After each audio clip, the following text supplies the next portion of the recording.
Right.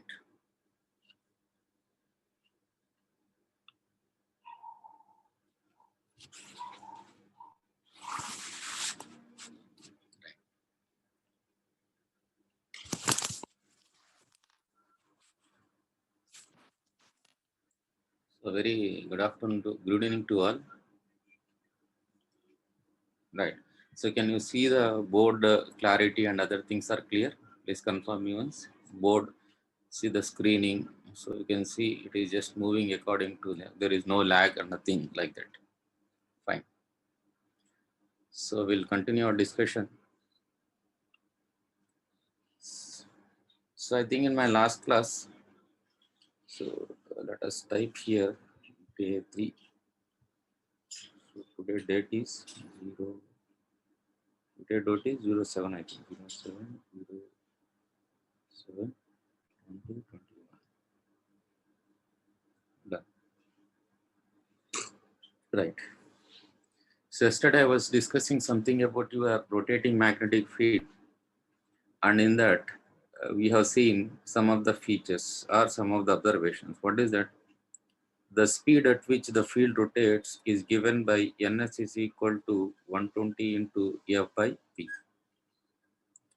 So in this, what is that f represent means? F is the supply frequency or frequency of your current, supply frequency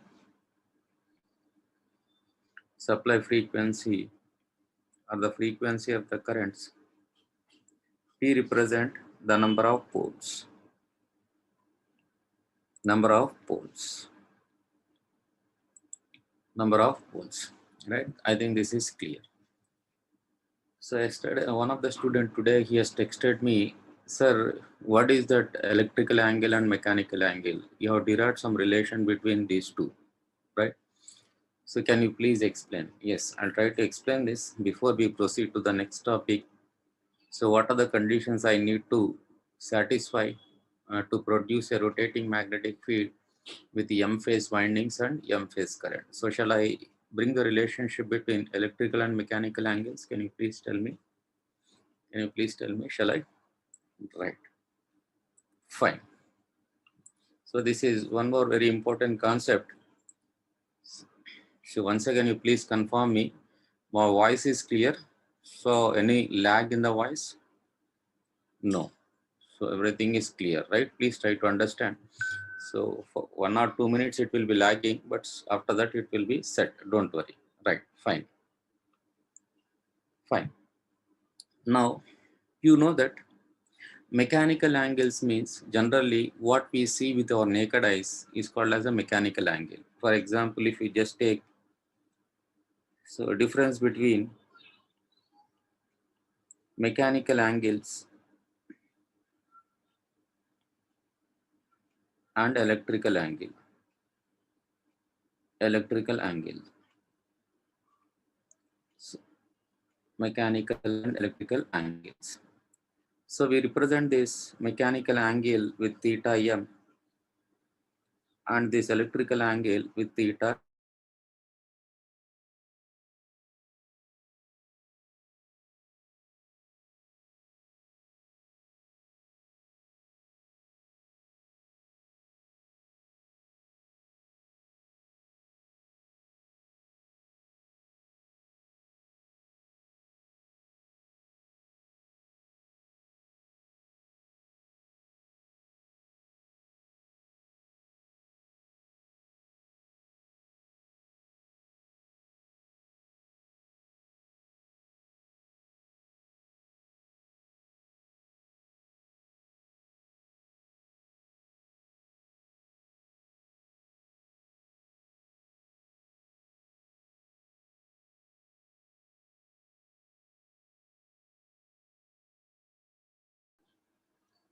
Right.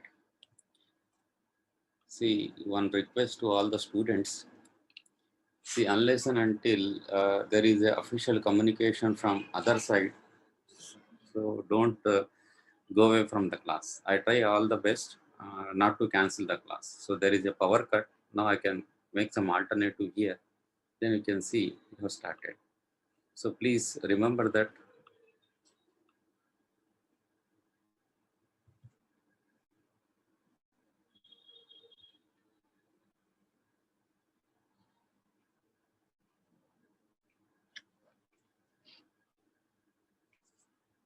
right? So now we are trying to discuss the differences between the mechanical angle and electrical angle. So can you please hear me, all of you? Raise the hand once. All of you raise the hand once. All right. So let me check. So everything is like in synchronism. Fine. So mechanical angle and electrical angle. So being a layman, if I want to tell what is the difference between a mechanical angle and electrical angle, means mechanical angle is what we see, electrical angle is what we cannot see. So if anyone questions you, array, in case of a electrical circuit, in a pure inductor, current lags the voltage one angle 90 degrees. So that 90 degrees there is a electrical angle which we cannot see, right? So I'll make the thing, and the mechanical angle means if you take a circle, so if one person is coming here and he is walking like this, and if he is coming here, if anyone questions you, what is the mechanical angle he made, means I can say, right? Right. So time angle is simple with respect to time, the shifting of that. It is also something like arbitrary angle, right? Unseen angle. Fine. No problem. I'll explain. So what is angle he is making means 90 degrees, right? Done. So if I take a voltage, see voltage. So this is positive cycle, this is negative cycle. So if it is N, this is S. Yes. So what is the angle here? It is 180 degrees. And what is the angle here? It is 180 degrees. So from north to south, so how much angle we need to make? It is 180 degrees, right? Please see. Now I'll be explaining what is the difference between these two.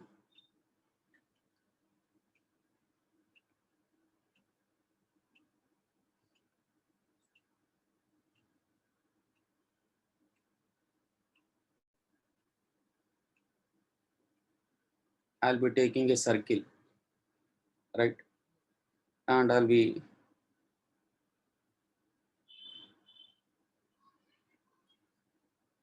taking a 4 pole.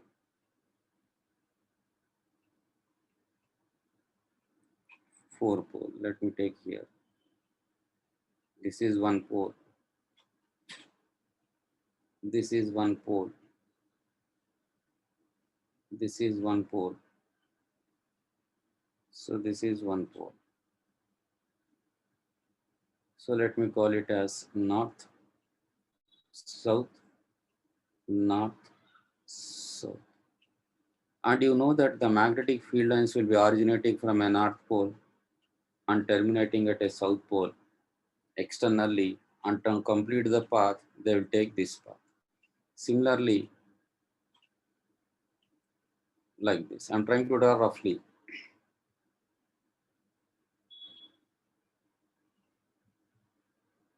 Like this. Like this. Right? So if I'm trying to draw the flux lines or the intensity, see, with respect to one axis, I'll take one axis. So I want to draw from 0 to 360 mechanical angle. 0, pi by 2, pi, 3 pi by 2, and 2 pi. 4 pi by 2, it is 2 pi. So I'll take the y-axis like this. So if I'm just assuming that if the magnetic field lines are coming out from north pole, and if they are approaching the south pole, I'll take it as positive. So when the magnetic field lines are coming out of a north pole, I call it as positive. And if they are approaching a south pole, I'll take it as a negative. So outgoing, I take it as a positive. Incoming, I can take it as a negative. Otherwise, you can take outgoing as a positive or incoming as a negative. It's up to you. You can see as the magnetic field lines are leaving, so I take it as positive, and here entering negative. So here you can see again positive, again here negative, negative. So I'll be plotting here. So it is B positive, and here, just one second.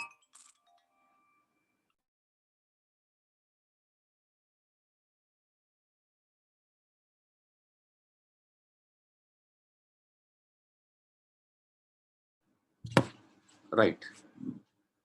So positive, and here it is negative. Then you can see here, you can see here. So this is mechanical angle: 0, 90 degrees, 180 degrees, 270 degrees. So this flux wave, B wave is positive at 0 degrees mechanical, and the same flux wave is negative at 90 degrees mechanical. So if I take this one as a positive and this is a negative. Similarly, so if I take the same flux wave from 90 to 180, so it is negative, but when you are coming to that 180 degrees, it is positive. Then you can see. Then you can see from 180 to 270, again it is negative. Again, like that you can see it is positive. So this is your flux wave or B wave. So when the mechanical degrees are something like 360 degrees, so with respect to theta, then you can see how many cycles it is completing. So this is one cycle and this is two cycle.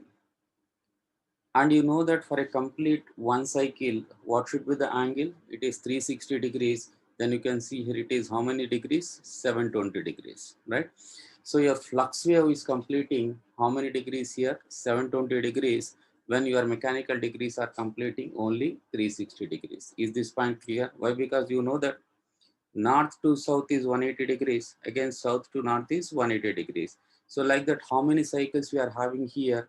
If I'm having only one cycle, you can see it is 360 degrees, but in the same one revolution, how many cycles it is making? It is making two cycles. So how many electrical degrees it is completing? 720 electrical degrees it is completing. Can I say when the poles are four, when the poles are four, theta electrical. So can you see this? No, we cannot see. So theta electrical is equal to 720 degrees, whereas theta mechanical is equal to how many degrees? It is 360 degrees. Will agree with me? All of you confirm? Confirm? Right. So I'll take the other case. I'll take the other case. Instead of taking four pole, so if anyone questions you, Are Baba, can you see this magnetic flux wave? No, we cannot see. So that cycle we cannot see, right? It is only that imaginary, right? Now if I take for two poles, you please tell me. For two poles, you please tell me. So I'm taking only two poles here. So this is one pole. This is one pole. So let me take it as north. Let me take it as south. So the magnetic field lines are traveling like this, right? So this is 0 degrees, and again this is 180 degrees. Again, I'll take the same notation. When the magnetic field lines are out, I'll be taking it as plus and I'll take it as minus here, right? See, Vishnu, Ajit, say electrical angle means which we cannot see. That's what I'm telling. Don't worry. I'll tell, just still we are in the beginning, right? So here, if I'm trying to plot the same thing, if I'm trying to plot the same thing,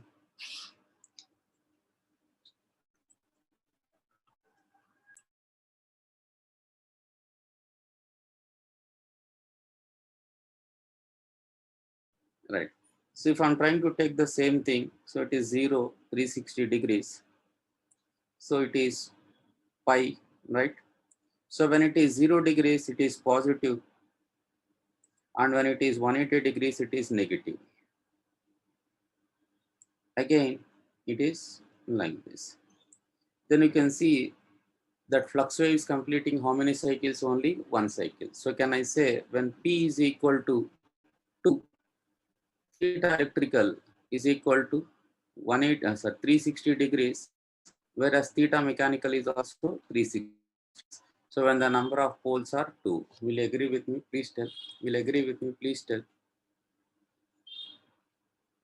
Right. So you know that literally north to south. is how many degrees electrical? 180 degrees electrical. So can I bring the relations like this between these two? Theta electrical is equal to P times of the theta mechanical. P times of theta mechanical. Can I bring?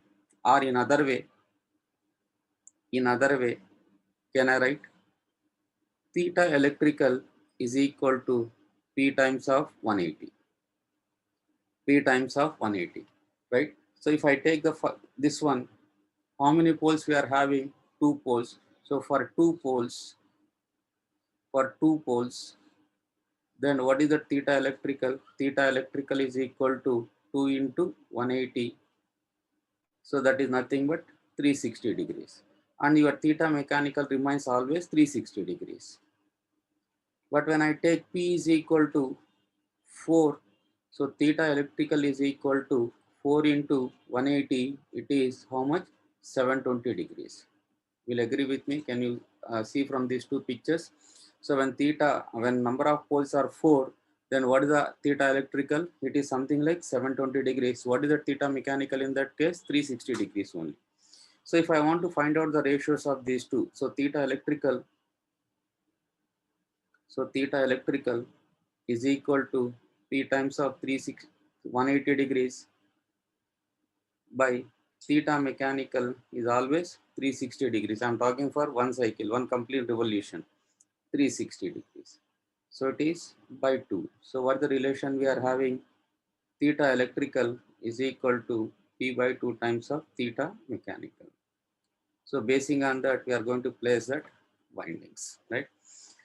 So in cut short, tomorrow if anyone questions you, array, what is that mechanical angle? Means you can answer blindly. The mechanical angle is nothing but what we see.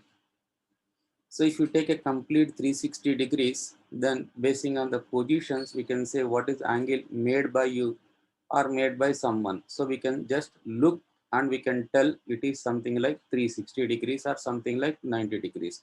What we see and what we tell is the mechanical degrees. Is it clear? Confirm me. Raise the hands.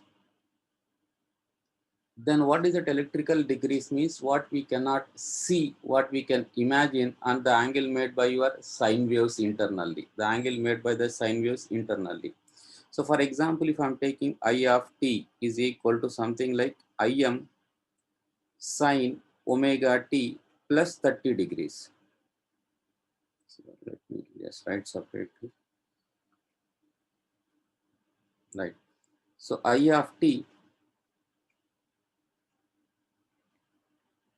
is equal to Im sine omega t plus 30 degrees. So if I'm taking voltage as a reference, so with respect to that voltage, this current is leading by an angle 30 degrees. So it is the angle made by your sine wave with respect to your voltage with respect to that peak. So it is nothing but your electrical angle, right? So whatever the time angle I'm discussing, nothing but your electrical angle only. So with respect to your time, with respect to your frequency, whatever the shift we are having in the peak values, that is nothing but your time angle, right? So this is a very important relation what we had between theta electrical and theta mechanical. So keep in mind always that the angle between that north and south is always 180 degrees electrical. But we cannot say the angle between north and south is always 180 degrees mechanical. So it depends upon the number of poles. If the number of poles are 4, then the angle between that north and south mechanically will be 90, but whereas electrically it will be always 180 degrees, right? Is this point clear? Confirm. Is this point clear? Confirm, all of you. Right. So this is a relation what we had between the electrical and mechanical angle. It is enough. Nothing more is required. So 2 points to be noted. What is mechanical degrees? What we see is a mechanical angle. What we cannot see is electrical angle. So the angle made by the current, by the voltage, by the flux waves, all those are electrical angles. Just like in case of your machines, you might have studied in your DC machines, heteropolar. So what is that heteropolar means? The projected poles. The poles are projected out. Homopolar, the poles which we cannot see, but the poles will be still existing. So that also we'll see in the coming sessions, right? So this is something about the electrical and mechanical angles, right? Done. So let us proceed to our class. So yesterday I was discussing about the concept of rotating magnetic field with three-phase windings and three-phase currents. So the conditions are the angle between the windings has to be 120 degrees electrical. The time angle between the current should be 120 degrees electrical. So we have the three individual MMFs which are stationary and pulsating. So along their own axis, so that wave will not be moving. So moving wave means the wave has to move with respect to space, but with respect to space, the wave will be along the same one. So it will be like oscillating. It will be like pulsating, right? Done. So is it clear, all of you? So any issue? So someone are raising the hands.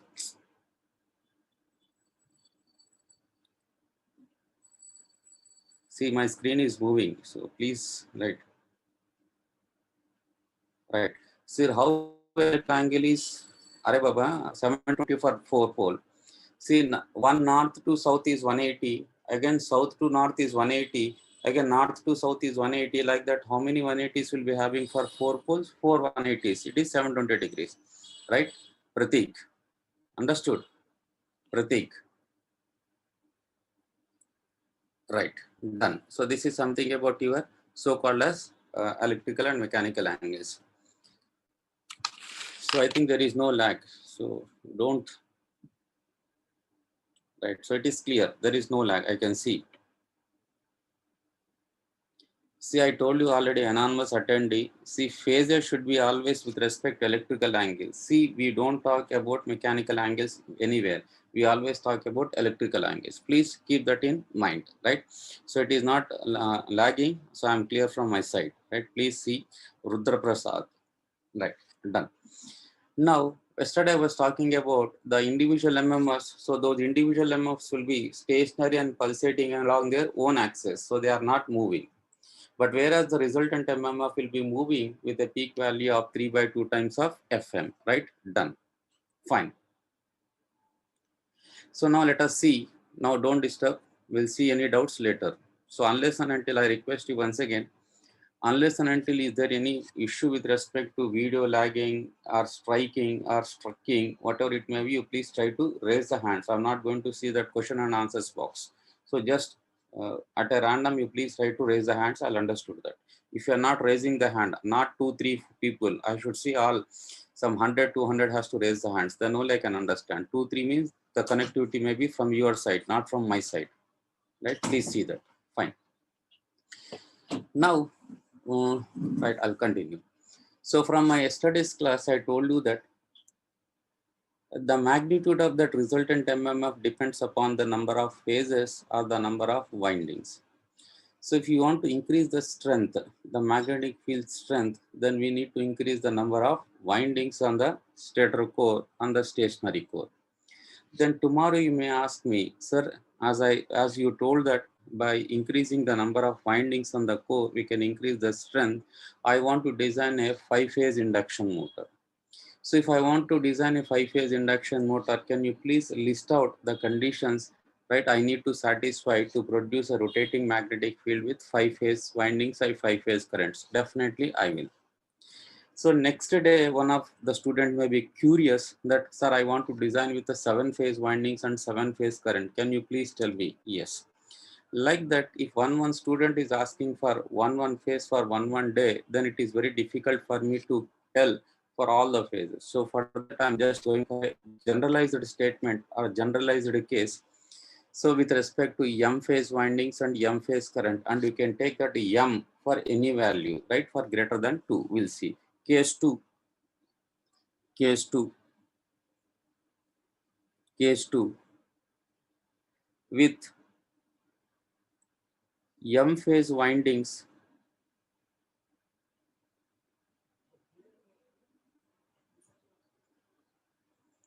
and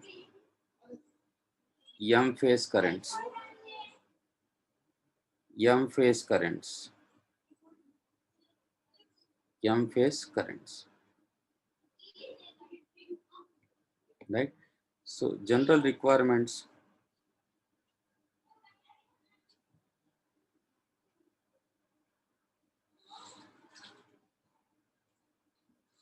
to be satisfied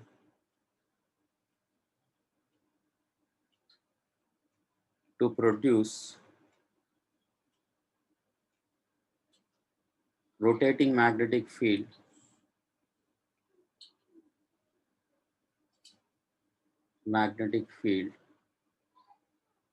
with M phase winding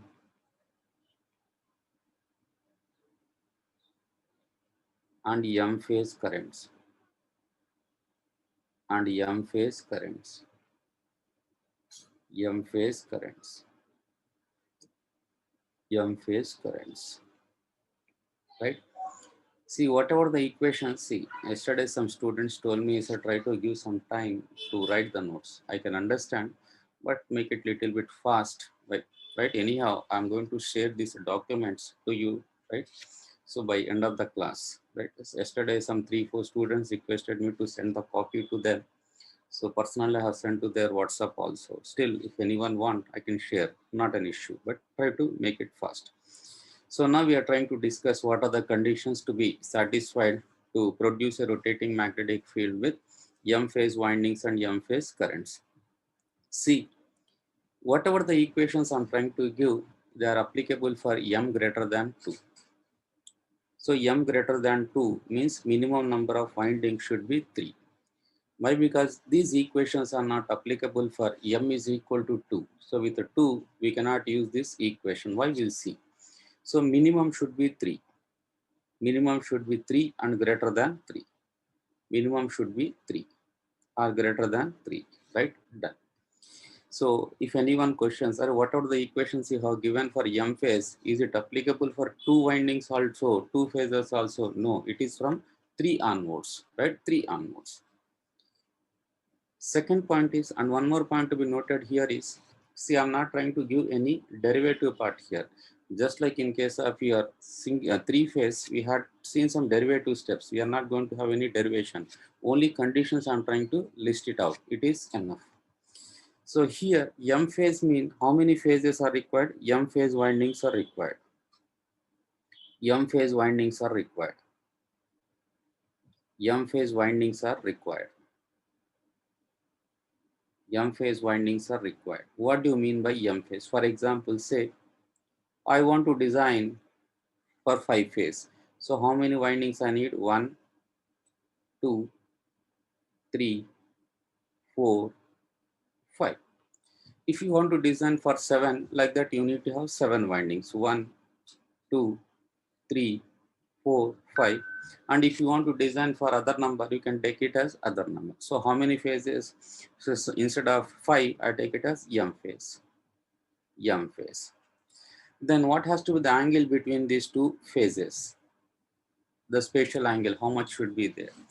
So for M phase winding, the space angle between those winding should be 360 by M degrees electrical or 2 pi by M radians, right? So can I say the space angle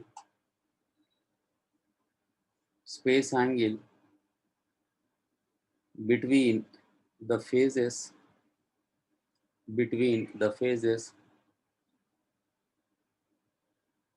should be 360 by M degrees or 2 pi by M radians. 2 pi by M radians. What do you mean by that? For example, if I'm just taking for M is equal to 5, already we have discussed for M is equal to 3. See, 360 by 3 is 120 degrees. Already we have seen.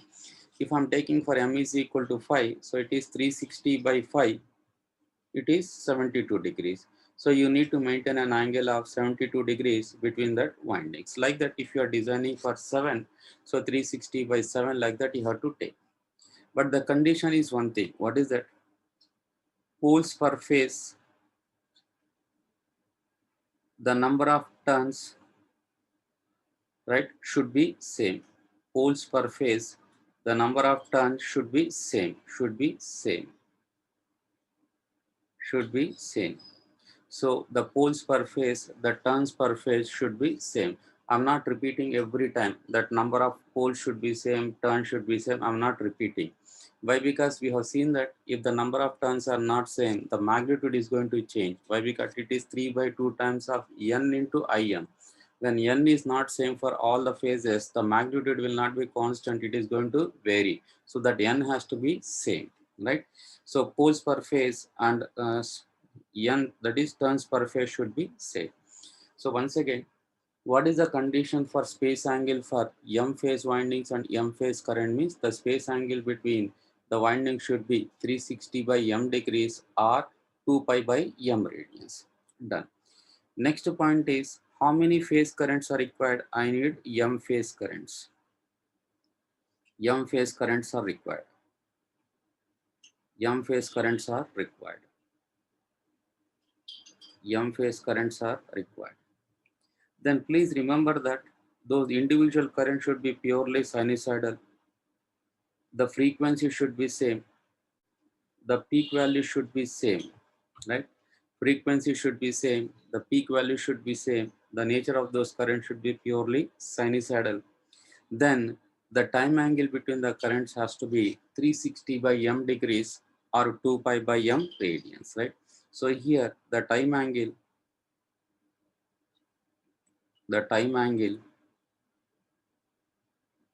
So I told you already, the time angle means it is something like the angle we measure between the peaks. So omega t should be 90. Accordingly, you have to calculate that t should be how much, right? So the time angle between the currents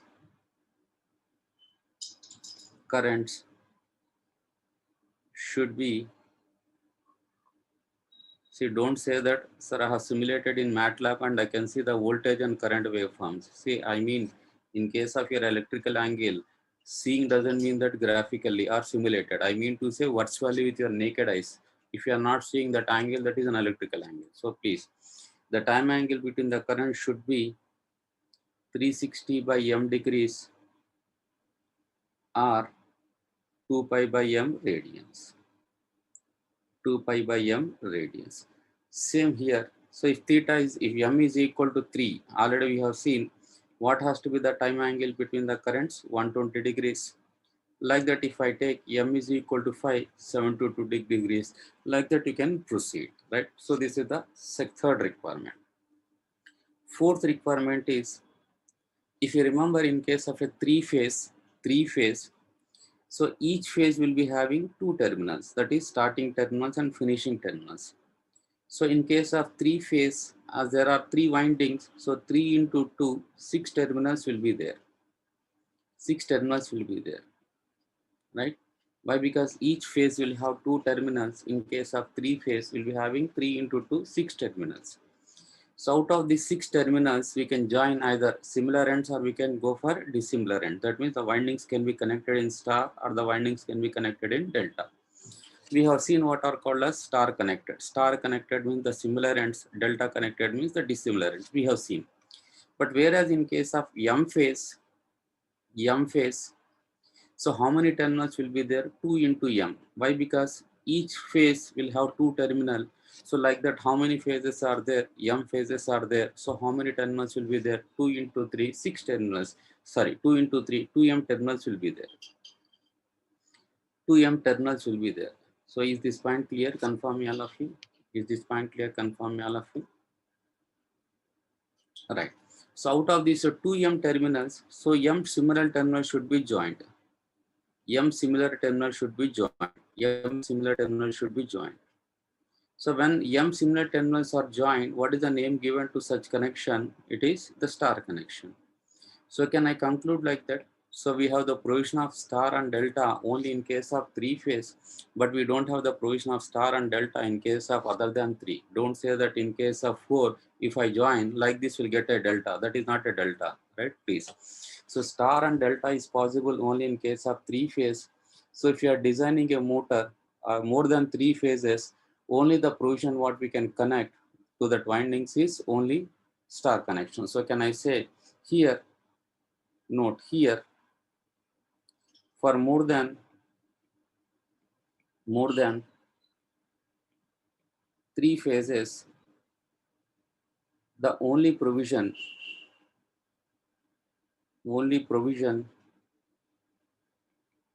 is to connect the windings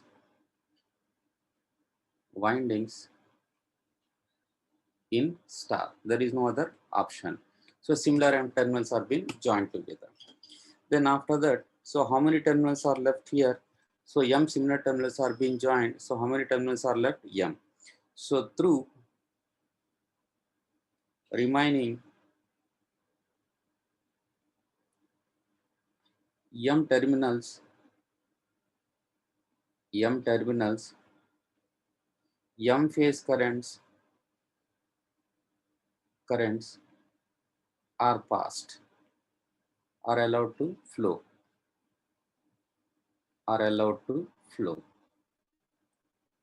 Then how many individual MMFs will have in case of three phase? So three windings, three currents means there are three individual MMFs. So in case of M phase, how many individual MMFs? M individual MMFs, right? So here allowed to flow. Then M individual MMFs. So what is the nature of those M individual MMFs? You know that they are stationary. The wave will not be moving along the same axis. It will be like oscillating. So you have seen what is the meaning of oscillation. It is stationary or standing and it is oscillating like this. We have seen already yesterday. So it is a stationary wave, but whereas the resultant is a rotating wave, right? Please. So M individual MMFs.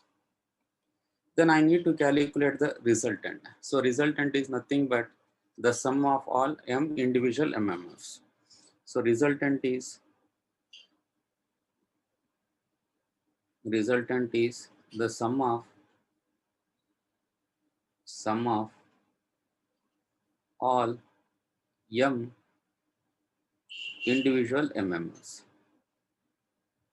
individual MMFs.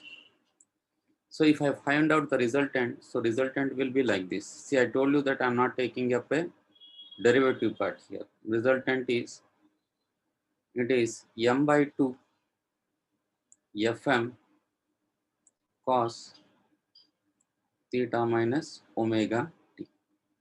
So what is the magnitude of this resultant? So the magnitude is m by 2 times of Fm.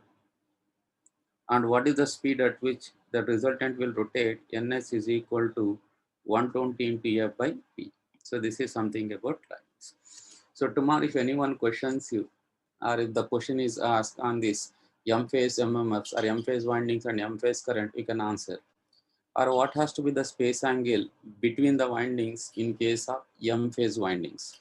So it is 360 by M degrees or 2 pi by M radians. What has to be the time angle in case of M phase currents and M phase winding? 360 by M degrees or 2 pi by M radians. How many individual MMFs you can have? M individual MMFs. So what will be the resultant? 1. The same story what we have discussed for three phase is equally applicable here, but only the thing is with respect to the magnitude, we have a change. So in case of a three phase, what is the magnitude will be having? 3 by 2, but whereas in case of a M phase, what will be the magnitude? Will have M by 2 times of Fm. So the strength, the field strength will increase with respect to M phase compared to your three phase, right? Is this clear? Confirm me. Is this clear? Confirm me. Raise the hands, all of you. Right. So the last point to be noted here is,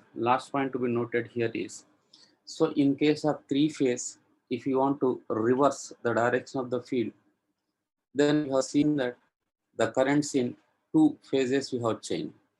So whereas in case of in case of M phase, how many terminals we need to reverse? I'll take one example. From that we can go for generalized concept. See, I'll be taking a 5-phase winding. Please, you only can answer me. See, I'll take a 5-phase winding.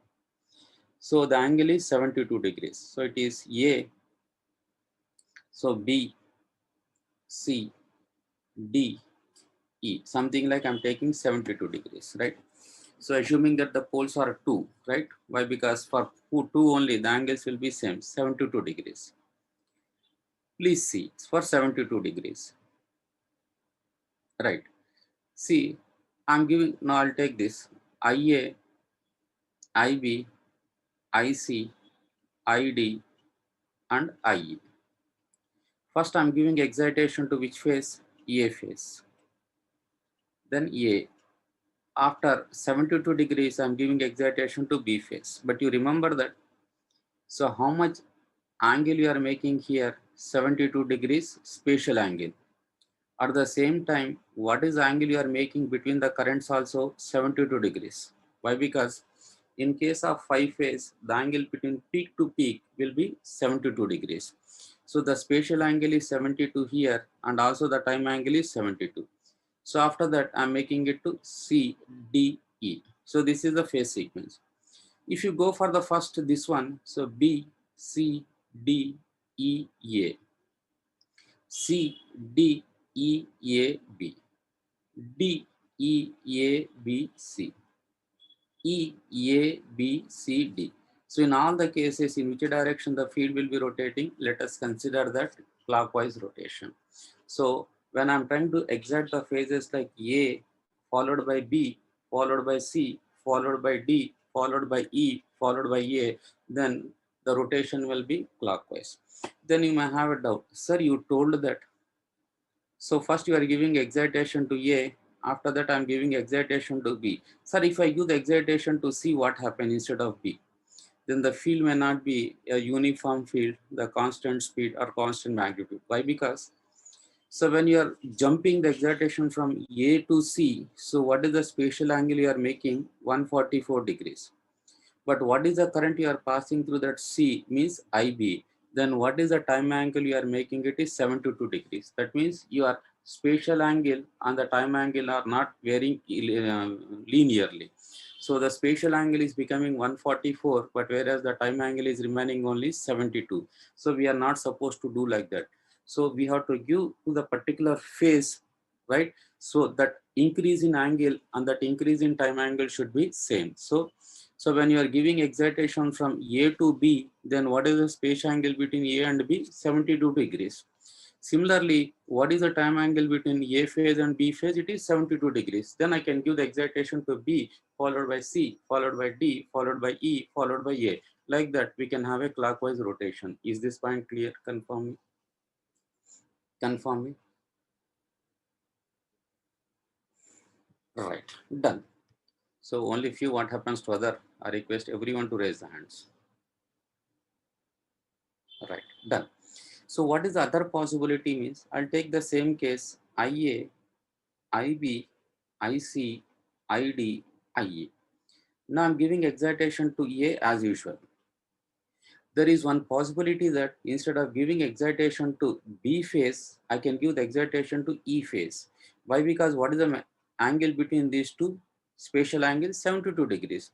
So even if I'm giving excitation to E from this IB current, the time angle between these two is 72 degrees. That means so I can give the excitation to B or I can give the excitation to E. But when you're giving the excitation to E, then you have to follow the cycle. After that D, after that C, after that B, again A. So here A, E, D, C, B. Then this will be your counterclockwise direction. Then you can see if I just compare the first one. So here, if I consider this, so here A, B, C, D, E. Here also A, E, D, C, B. That means we are not changing the currents in one phase, but if you are changing the current in 4 phases, then what will be the direction of the field? Reverse. Reverse. So here also I can go like that. So can I say in case of 5 phases, if I want to reverse the direction of the field, so in how many terminals I need to change in case of 5 phases? 5 minus 1, it should be 4 phases. So if I'm talking about in case of M phase, how many terminals I need to change? M minus 1, it is nothing but M minus 1 terminals I need to change. So can I say like this? To reverse,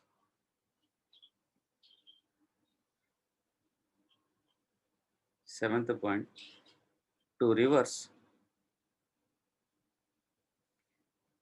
the direction of the rotating magnetic field of the rotating magnetic field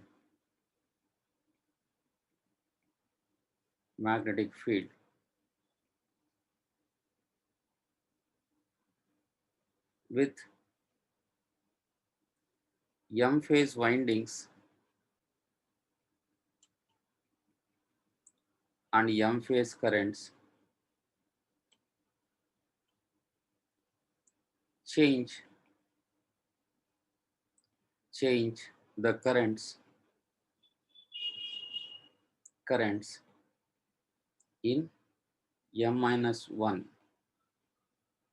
phases. M minus 1 phases. In case of 5 phases, how many? 5 minus 1, 4. In case of 7, 7 minus 1, 6, like this. I hope this point is clear, all of you, right? Is this point clear? See, Baba, one student is just, see, when I'm talking about the class, see, ceiling fairs are single phase induction motor, right, sir? See, we are in the beginning. My request to all the students, if you have any questions, let us talk only on this. Single phase induction motors are, in France, we are using single phase induction motors only. Absolutely, there is no doubt. But I'll explain whenever we got. See, we are in the beginning, we are talking about rotating magnetic field. Once the construction is over, we'll see the application of three phase induction motor where we are using. Like that, we go in sequence. Don't worry, right? Done.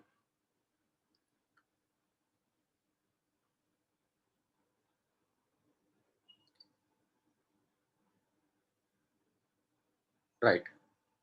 See how 72 degrees, 360 by 5, you calculate ma, you'll get 72 degrees, right? So please, so 72 degrees means how I got, is it correct? So it is 360 by 5. How many degrees it is? In case of 5, so it is 72 degrees, right? Please try to calculate like this. You'll get. So I'm taking, if m is equal to 5, the angle is 72 degrees. Please go through, right? So this is something about the rotating magnetic field with how many phases? M phase windings and M phase currents. I'll repeat. So I'm listing out the conditions to produce a rotating magnetic field with M phase windings and M phase currents. So whatever the equations I'm trying to give, they are applicable only for M greater than 2. M greater than 2. I'll come one by one. M greater than 2. So here, how many windings I'm considering? I'm considering M phase windings. And what has to be the spatial angle between the windings means it is 360 by M degrees. Remember, these are electrical, and basing on the number of poles you have to convert into to mechanical while you are placing the conductors. Please remember that. So this is an electrical angle. So what should be the electrical angle between the windings means it is 360 by M degrees. For say, if I'm designing a three phase, so it is 360 by 3, 120 degrees. And if I'm designing for five phase, it is 360 by 5, 72 degrees. Like that we have to proceed. But conditions apply. What is that? Whatever the windings you are taking, the poles per phase, the turns per phase should remain same. Otherwise, you will not have a rotating magnetic field, which we have discussed, the constant magnitude and constant speed. We may not have that. The next one is how many phase currents we need, M phase currents we need. So what has to be the nature of those individual currents means those currents should be sinusoidally varying. The frequency should be same, the peak value should be same, and the time angle, the peak angle between the peaks should be 360 by M degrees. Then in case of M phase winding, how many terminals will be there? 2M terminals will be there. Out of those 2M terminals, M similar terminals are being joined and the remaining M terminals are allowed to carry the M phase currents. Then how many individual MMFs will be having? M individual. So those M individual MMFs will be, they are oscillating along their own axis. So you can see when the current magnitude is changing, the magnitude of the FM is changing. So it is like this, they are oscillating along their own axis. They are oscillating along the own axis. They are standing and pulsating along their own axis.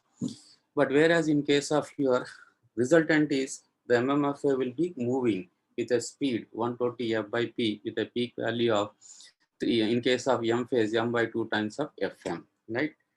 And if you want to reverse the direction of the field in case of M phase, so you need to change the currents in M minus 1 terminals. So for example, if you are having a 5 phase, so if you want to reverse the direction of the field in 5 phase, it should be 5 minus 1. So the currents in the 4 phases has to be changed, keeping one phase current as same current. So is this clear? Confirm me, all of you, raise the hands. Right. So this is for your M phase. Sir, we agreed with three phase and we agreed with M phase. Sir, I want to know for two phase. Yes. Sir, can we use this two phase for the, can I use two phase and I can apply these equations? No. So if I use for two phase according to this set of equations, the space angle has to be 180 and the time angle has to be 180. So with that we cannot get a rotating magnetic field. Mathematically you can try, so we'll not have a rotating magnetic field. Still we'll be having a pulsating magnetic field with a double the magnitudes. So if Fm is the peak value of individual, then it will be 2 Fm will get it is a pulsating along the same axis with a 2 Fm.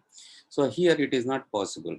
Then what are the conditions we need to produce to have a rotating MMF with a two-phase windings and two-phase current? So that has to be discussed separately, right? Next one is case 3. Case 3. Case 3. With the two-phase windings, see one thing. So when I'm talking about single phase induction motor, so we can see the proof for this two phase windings. We'll see. With the two phase windings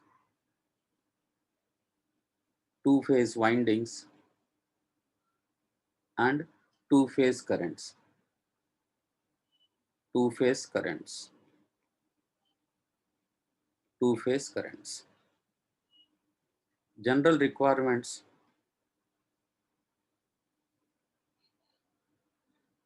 general requirements to be satisfied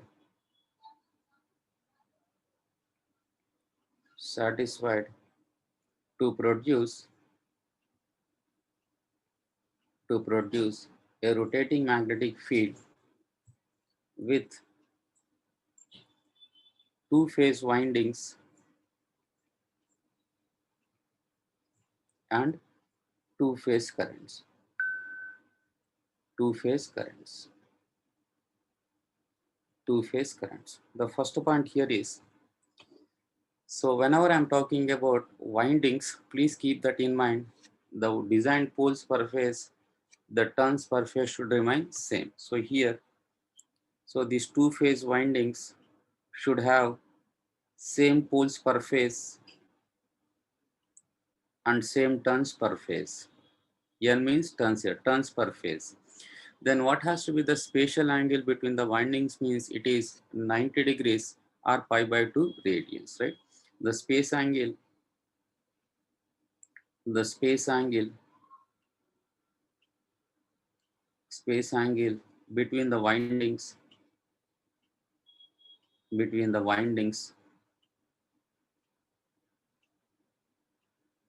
should be 90 degrees electrical or pi by 2 radians. Pi by 2 radians. So the angles should be 90 degrees. What do you mean by that? So I'm not drawing the complete picture yesterday, whatever you have drawn. So it is, if I'm taking this is your phase A, so with respect to this, so we need to have the phase B. So the angle between these two should be 90 degrees. So whereas in case of three phase, we have seen it is something like 120 degrees, right? Done. So please remember whatever the arrangement I'm showing, it is for two poles. Why? Because in two poles, the electrical degrees and mechanical degrees are same. Please keep that in mind, right? It is 90 degrees. So the space angle between the windings should be 90 degrees electrical or pi by 2 radians. Second is, how many phase currents we need? We need two phase currents. Two phase current. Two phase currents are required. Currents are required. So in these two phase currents, can you please tell me? So the frequency should be same. The nature of those currents should be purely sinusoidal, or co-sinusoidal, and the peak value should be same. Then what has to be the time angle between the peaks? Means the time angle should be 90 degrees electrical. The time angle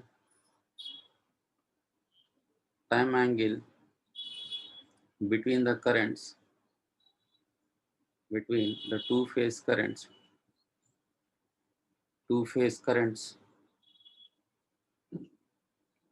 should be 90 degrees electrical or pi by 2 radians. What do you mean by that? See, if I am considering this is one phase current IA, then with respect to this, the other current should have a angle of 90 degrees. This is IB. Then the time angle between these two should be 90 degrees, right? So the time angle between the two currents should be 90 degrees. Then third point is, so here also two phases means each phase will be having two terminals, like 2 into 2, 4 terminals. So out of those 4 terminals, two similar terminals are being joined, and remaining two similar other two terminals will carry the two phase currents. So here two phase means, so we'll be having 2 into 2 terminals. So out of this,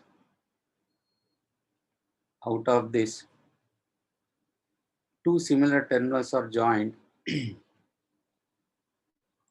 terminals are joined,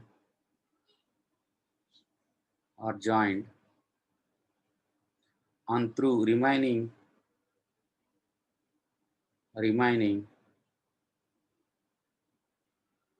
two terminals, two phase currents are allowed to flow. So it is something like this. So through this, I'm passing IA, and through this, I'm passing IB. You can see these two are joined internally, right? Done. Then how many individual MMS will be having? Two individual MMS. So what is the nature of those two individual MMF? Again, stationary and pulsating. Two individual MMFs. Why? Because two windings and two currents. So two individual MMFs which are stationary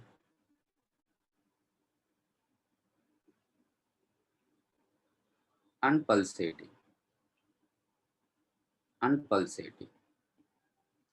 Right? What is the resultant? I need to add up. Same story. The resultant is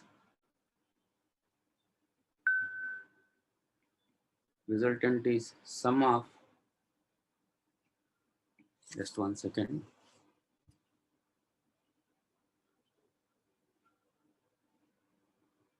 One second.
Right. Resultant is sum of two individual MMFs.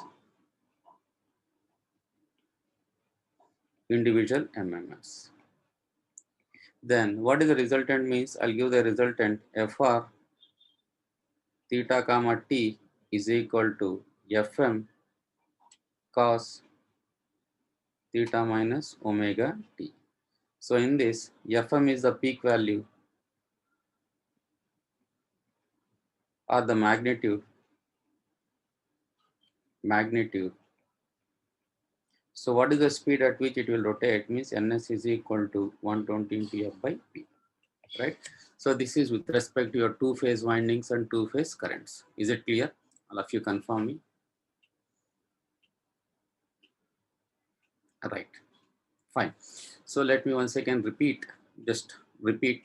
So if anyone questions you, Arababa, can you please explain me what are the conditions I need to satisfy to produce a rotating magnetic field with two-phase windings and two-phase current? Yes. Then you can say the two-phase winding should be physically placed with a space angle of 90 degrees electrical. Then you may have a doubt.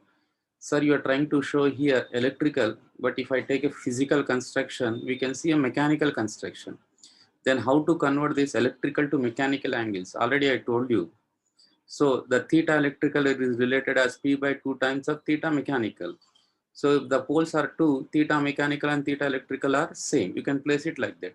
If the poles are 4, then it is 4 by 2 into theta mechanical. From that you can calculate theta electrical. Like that you can calculate. So it is not a big deal, right?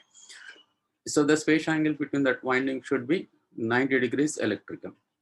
Then how many currents are required? Two currents are required. And what has to be the time angle between those two currents? It should be 90 degrees electrical. Like that we have seen, right? So just 1 minute, I'll just put the charging, just 1 minute. Oh.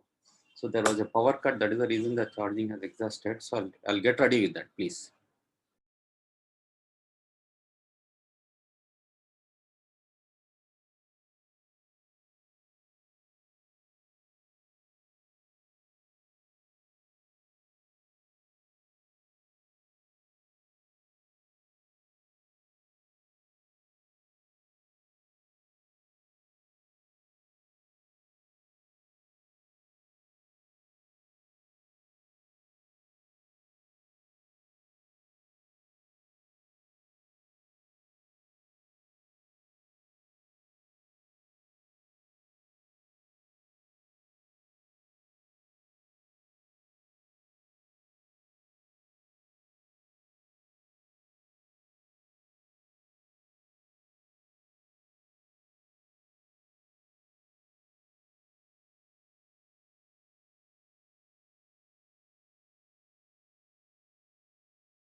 Right.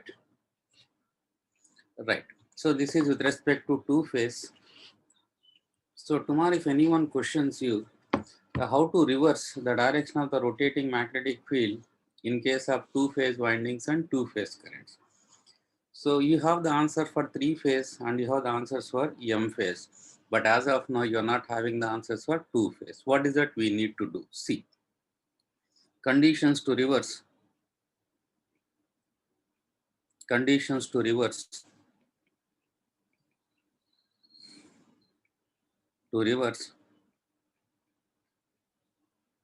the direction of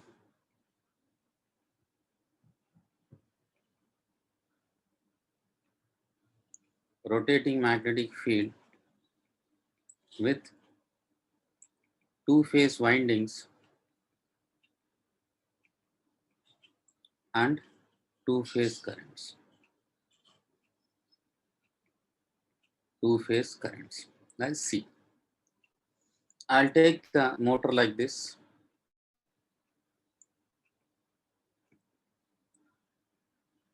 This is A phase, this is B phase. Let us consider. So what is the space angle between those two windings? 90 degrees. This is IA and this is IB. What is the time angle between those two currents? 90 degrees. I'm giving excitation like this. So if I take this motor, this is A, B, A dash, B dash. First I'm giving excitation to A phase, after that B phase, again after that A phase, after that B phase, like this. You can see what is the direction of this rotation means clockwise. Let us consider clockwise. You can see here in phase A, what is the current we have given? IA. In phase B, what is the current we have passed? IB. Now what I will do means I'll take the same motor,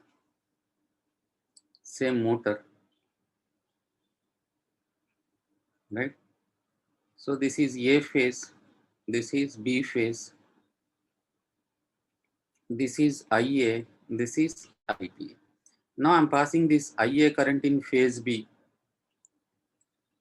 After that, I'm passing IB current in phase A. That means current in phases we have changed. When compared to the first case, in first case, IA is passed into A phase, IB is passed into B phase.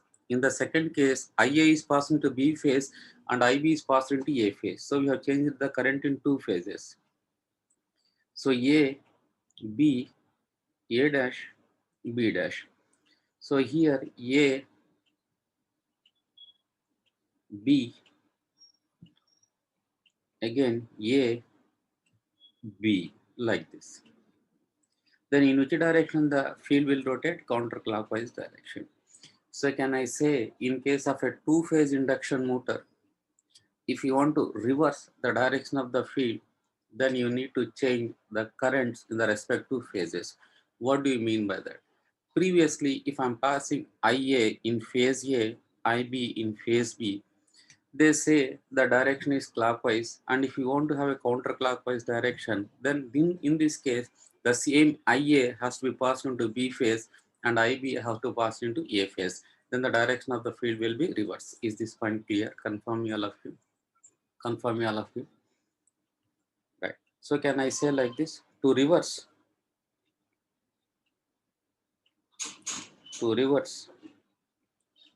the direction of the rotating magnetic field,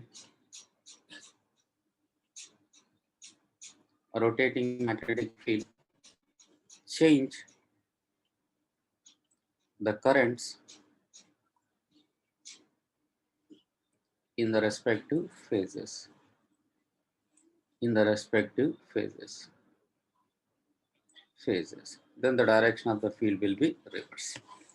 So this is something about how to produce a rotating magnetic field. Now the question comes, sir, you have discussed for two phase, yes.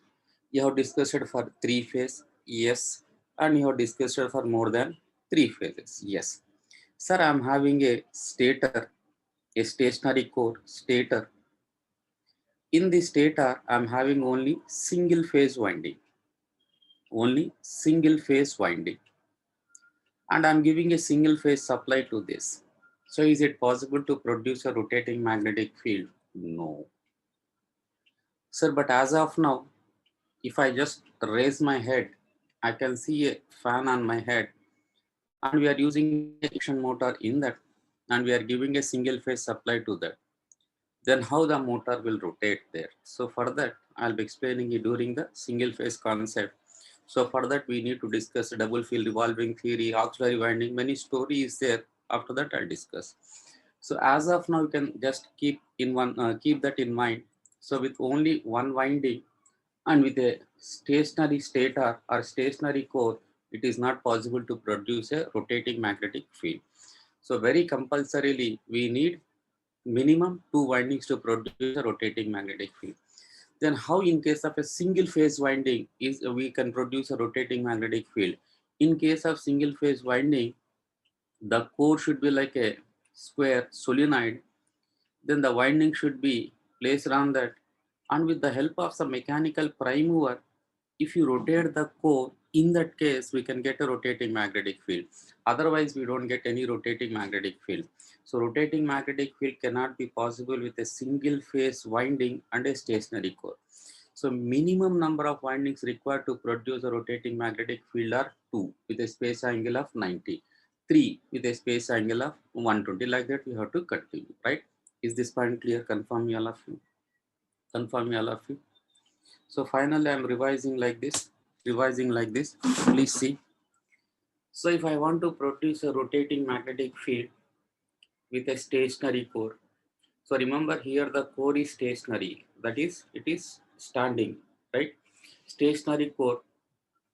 Then we have seen the conditions for three phase, we have seen the conditions for M phase, we have seen the conditions for two phase, right?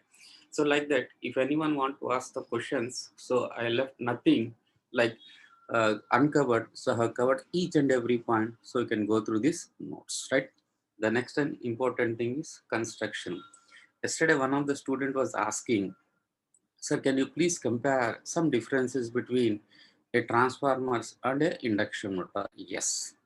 So whenever the time comes, so depending upon the instant, the discussion will compare, right? So one of the example what we have seen is the features. So both works on mutual induction principle. So both are single excited machines. So we have some differences. So whenever the situation come, I'll explain, right? Please try to hold for some time. I'll explain. So this is something about your RMF. The next one is the construction. Construction. So very important concept is construction. So those who are giving this so-called as engineering service examination, so very compulsorily from this construction, you will have one bit. But it doesn't mean that for GATE and other competitive examination, you won't have. Possibilities are there. Construction means not like in case of your BTech, stator and rotor. So we are going to discuss in detail. So construction. Construction of induction machines. Induction machines. Induction machine. Right. So what are the main parts? We'll see one by one. See, when I was discussing the basics on day one, I told you that if you want to transfer the power between the windings, so very compulsorily, how many magnetic fields are required? Two magnetic fields are required. Unless and until there are two magnetic fields, there is no question of power transfer.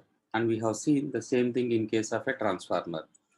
Unless and until there is a secondary field phi 2, unless and until the secondary field is opposing that main field, unless and until there is a change in phi, unless and until there is a change in E, there is no change in I, there is no change in power drawn, there is no change in the power supply to that load.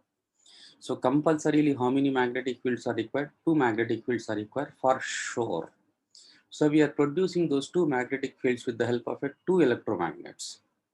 So your teacher might have told, or he's going, if not completed transformer, you are going to see primary, secondary like that. But I'm talking with respect to electromagnet, core, winding, and current.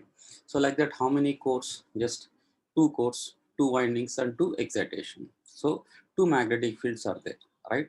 If I'm correct, please raise the hands. Clear? Right. So here also, when I'm talking about motors or generators, how many magnetic fields are required means we need two magnetic fields. So very compulsorily we need two magnetic fields. So without those two magnetic fields, it is not possible to convert either electrical power to mechanical power. So I'm trying to design some very important steps in the construction, right? I'm not going to have a detailed discussion like in your machine design. So if I want to design a 5 HP machine, then the number of turns like that is not required in case. So machine design we are not talking. So the main constructional details we are talking, right? So main things I'm trying to discuss. The first one is selection of frame. Selection of frame. Selection of frame. What is the meaning of selection of frame? See, if you want to design a 5 HP motor, sometimes you might to design a 50 HP motor. Then accordingly you need to select a frame. So we cannot construct a 50 HP motor in a 5 HP frame. So first you should fix that what is the rating of your machine which you are going to design. So we are going to design a 5 HP machine. Then I have to go to a market. Then I should ask, so can you please give a frame? I need to design a 5 HP induction machine. So he'll try to give a frame which is designed particularly for a 5 HP. So the 5 HP design frame is having some standards.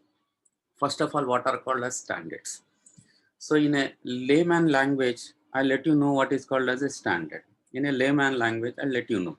Then after that, we'll come back to the technical concepts. See if I'm correct. So we are having many company mobiles, right? Sony, Samsung, like that many companies we are having. So those company mobiles may have some extraordinary features. But if you remember, whatever the dimensions they need to leave for that SIM to insert, SIM slot we call, should be same in all company mobiles. So for that, so all these manufacturers will follow some standards for that SIM. So they will maintain some 2 mm, 3 mm lens, they will maintain something. So that is the reason when you have purchased a mobile, then if you want to go for a SIM, when you are going for a service provider like a retail, whatever it may be, then you'll ask for a SIM. Can you please give a SIM? Then he will not ask which company mobile it is your. So he'll give a SIM, and that is a universal SIM, which is like used in all the mobiles.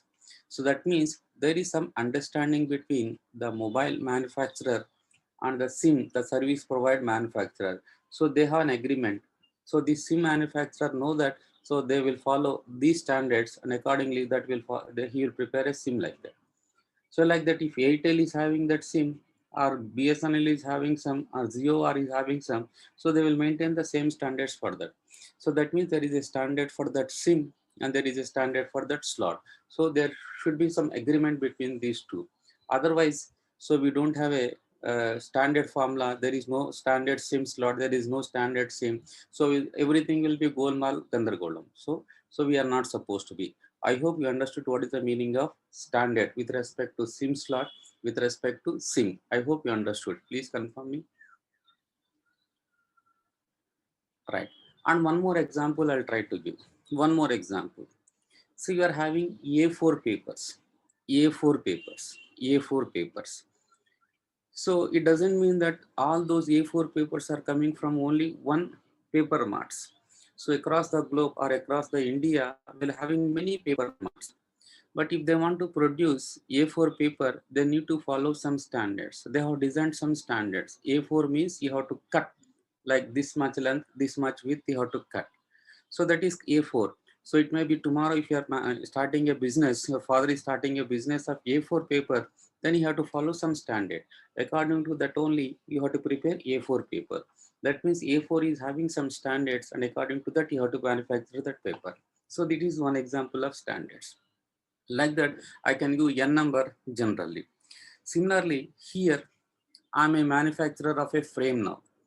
So when I'm manufacturing of a frame, I cannot go for I have one industry, I can manufacture the frames as I like. No. So there is some agreement between the manufacturers and the manufacturers of the frame, right? So what are those standards we need to follow if you are having a company or if you are having industry which manufactures the frame? Means you have to follow BIS, Bureau of Indian Standards. Bureau of Indian Standards. In cut short, I call it as IS. So during my research work, I have designed one 1 kilowatt reluctance motor. So I have taken a frame of IS 90. So this is a standard frame, says IS 90. So what is the meaning of IS 90? Means in cut short, the outer diameter of that frame, the outer diameter of this frame is 90 mm or 9 centimeter.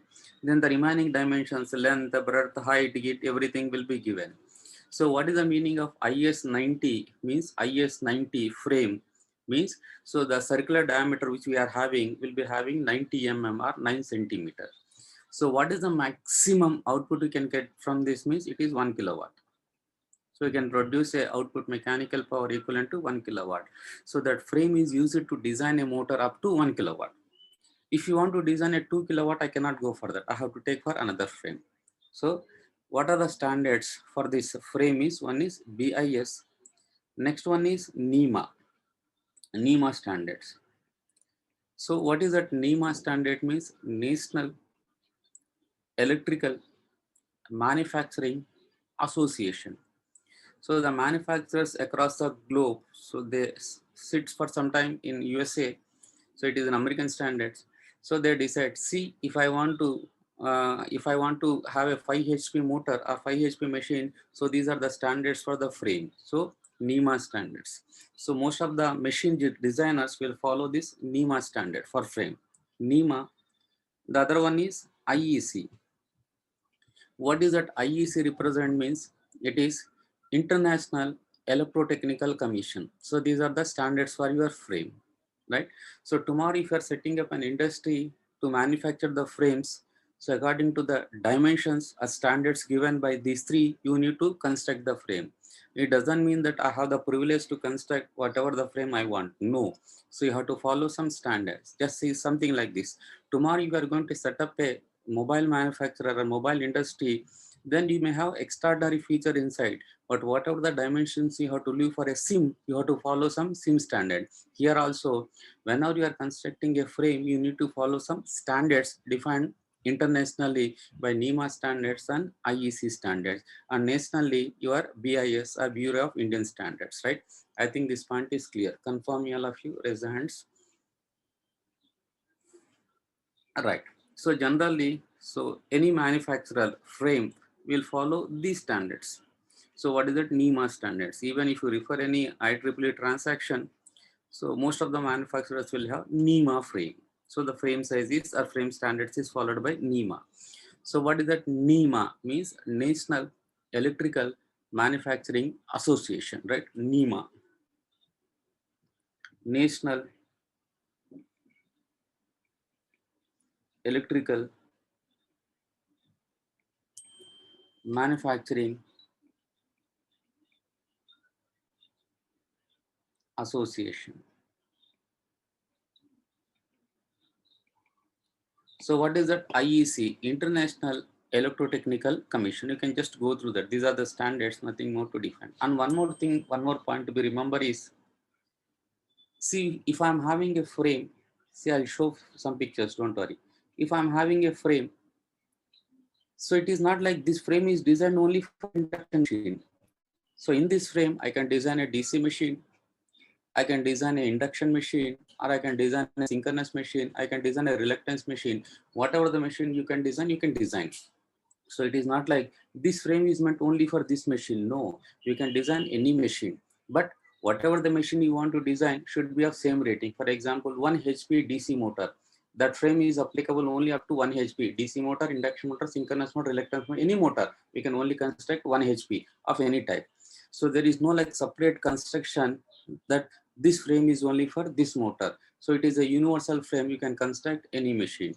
So during my research, when I was designing a reluctance motor, I have not purchased a separate frame. I have taken a old induction motor and I have dismantled the internal construction. I have taken the outer frame. So in that frame, I have reconstructed a reluctance motor, right? So in the lab, so I found one unused induction motor. Then I have taken that and I have removed the internal parts of that induction. Then I have used that frame, and in that I have constructed a reluctance motor. So I hope, so we don't have a frame particularly for particular machine, so anything can be found, right? So how the frame looks like, I'll draw the frame. See, frame is a hollow cylinder. For rotating machine, it is a hollow cylinder. I'll show some pictures you can understand. Hollow cylinder, if it is a base mounted, you can see there will be some rest here, support here, support here, if it is a base mounted machine. And on the top, you'll be having a box. So to bring the terminals outside, right? So this is a hollow cylinder, hollow cylinder, hollow cylinder. And if it is an induction machine, you can have cooling fins. So for cooling, we can have this heat sinks also we call. So we have heat sinks like this. I'll show the pictures. So if I'm trying to draw a side view, you can see the side view will be like this.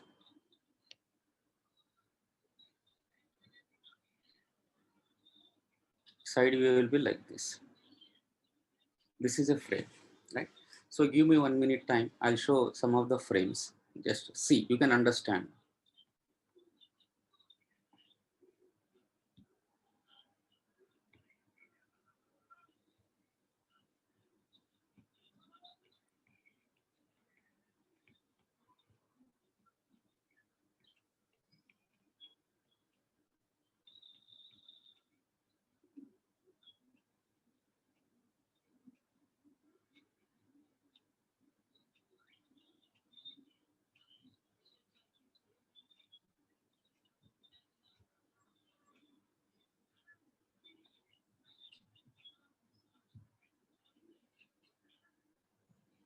You can see.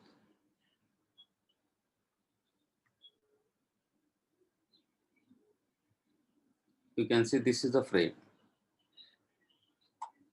You can see this is the frame. I'll find anything else.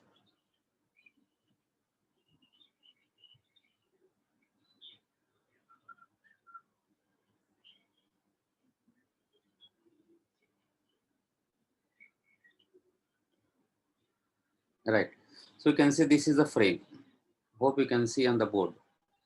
All of you confirm me. This is a frame, right? So can you see all of you? This is the frame. You can see here. So this is the front side. This is the front side, and this is the back side. So if I remove this cover, then you can see a fan which provides continuous cooling. And you can see these are your heat sinks or cooling fins. So we can see these are the heat sinks. And you can, as I told you, this is the base which supports, and this is the box which is used to bring the terminals back. So this is the outer frame. So outer frame, right? So, but I have still more, but I could not find in time. Anyhow, we'll see. So during break, I'll search. So this is the frame. But if I'm taking about a, so why this has come, delete this.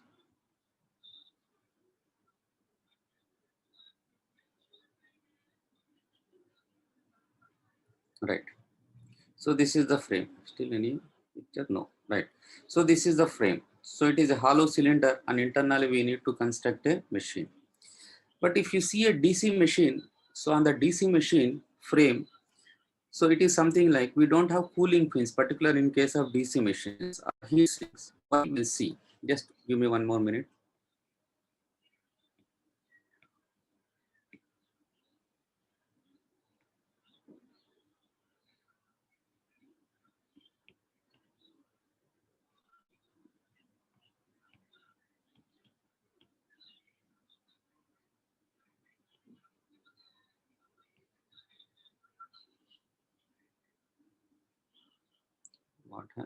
What came here?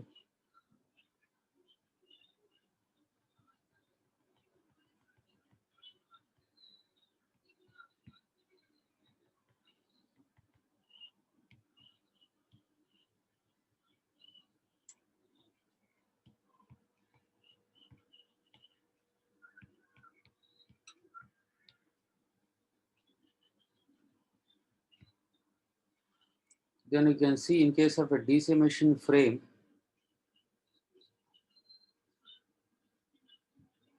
yeah, you can see here. So in case of a DC machine, you can see here, there are no cooling fins, or you can say heat sinks. You can see there are no heat sinks. You can see there are no heat sinks. So there are no heat sinks here. But if you observe here, we have heat sinks. Just 1 second, I'll pull this down.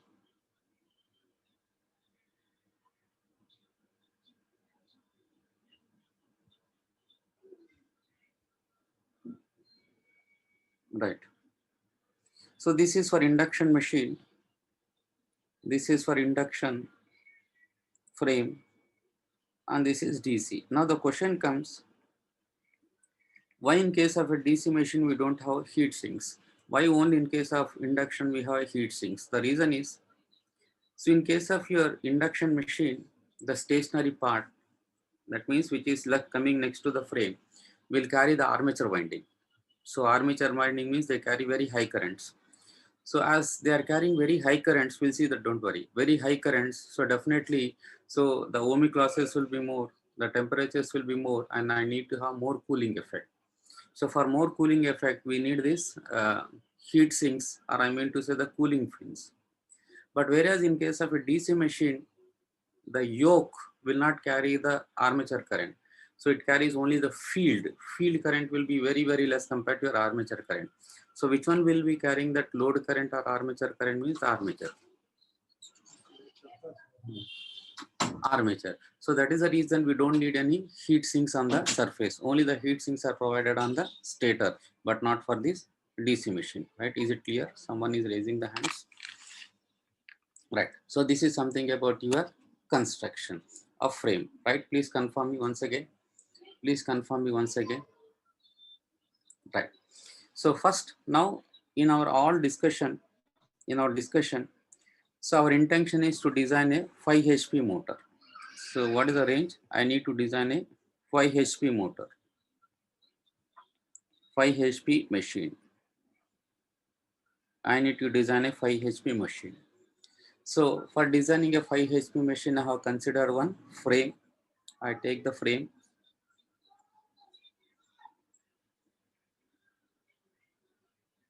Frame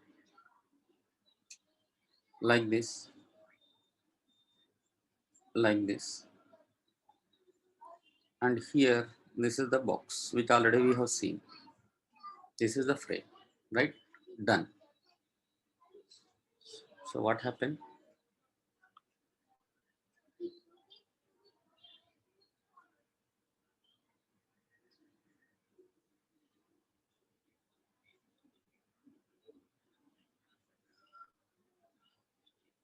Right. Fine. See, Baba, see, when you are having a provision to type, so it is not like you can type whatever the questions. What is the material? What are the things? Answer video and RMF. So these are irrelevant questions. I told you that whenever the situation comes, I'll show each and everything. So trust me. So one student has written, sir, show the video on RMF. I'll show. When the time comes, I'll show. But as of now, it is not required. See, I cannot directly start my class, speed control of an induction motor. I cannot tell. Why? Because I have to gradually go from the construction, working and other things. Please hold for some time. Fine. So this is the frame. Now the question comes, what is the material we are using for this frame? So this frame is made up of cast iron. Cast iron. So as cast iron, so what is the role of that frame? So you can see it is made up of, so can you please confirm me, voice, audio, everything is like in synchronism or any lag? So everything is clear. Right, done. It is made up of cast iron. So what is the role, right? So all the construction of that machine is done inside the machine. As everything is inside, that means windings, everything will be there inside the frame. So it has to give the outer protection to the machine. right? So whatever the construction we do inside, it has to be protected from this frame. So it gives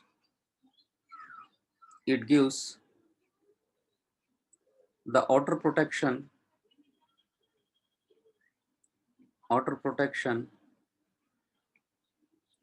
to the machine and provides, see, one small request from my side. You trust me blindly. So we have the provision of showing the pictures, the videos and everything, whatever is required for induction motor. I'll try to make more effective, but the conditions apply. Whenever it is required, I'll tell. But not like initial, I'll show all the videos, all the pictures. Just give me some time, I'll show everything. Then you can understand, please. So it is made up of cast iron. It gives the outer protection to the machine and provides the necessary support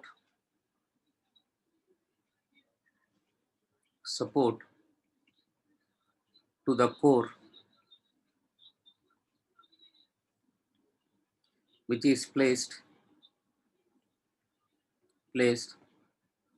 on the inner side of the frame, inner side of the frame, right? So now we are ready to construct a 5 HP machine. So accordingly, I have selected a frame, say a NEMA standard, which is designed for 5 HP machine. Done. Now the actual construction of an induction machine comes now. So this construction will differ from machines to machine. So DC machine induction, this construction will differ. Now let us see. As I told you that for the production of torque or for transferring power, how many magnetic fields are required? Two magnetic fields are required. So for two magnetic fields, how many electromagnets we need to design? Two electromagnets. So whatever the construction we have for induction machines, indirectly or directly, it is the construction of two electromagnets. Then you can see there are two cores, there will be two windings and there will be two excitations. So we'll be having two cores. So first one is I need a core, but you can see as it is a cylindrical machine, so whatever the core I need to place inside should be a cylindrical structure. So this is a core. So this is the outer diameter, which is same as this inner diameter. This diameter and that diameter should be same and this length should be same. So this is the core. This is the core, right? So it is a laminated, we'll see. So that core, what I need to do means I need to place inside the frame. So I'm taking that core and I'm placing that core inside the frame. So inside the frame, I'm placing that core.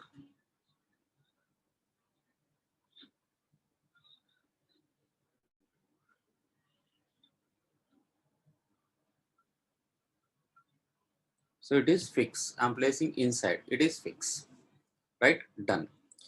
Then what I need to do means, so this core and frame should be locked. If it is not locked, if someone pull, it will come out. So for that, I'll repeat, or I'll bolt. So these two are fitted. So core and frame are fitted. So it is locked now. So both are locked now, right? Done. Then what I need to do means I need to place the windings. Why? Because that core should act as a magnet. When it has to act as a magnet, so whatever the dipoles which are inside the core, magnetic material should be aligned. So that alignment is done with the help of a current carrying coil. So what I need to do means I need to place a coil on the core. But fortunately or unfortunately, if I place the coil, so it will come out of the frame, right? It will come out of the frame. But if you see any machine, just you can see here, so there is no winding coming out. So what I need to do means everything has to be kept inside. Everything has to be kept inside. So to keep everything inside, what I need to do means I need to make slots. I need to make slots. So here I'm making slots. So why we need to make slots means to support the windings. See, I'll tell each and every point, just hold. Don't question me what is the material we are using. Just wait for some time. I'm making slots.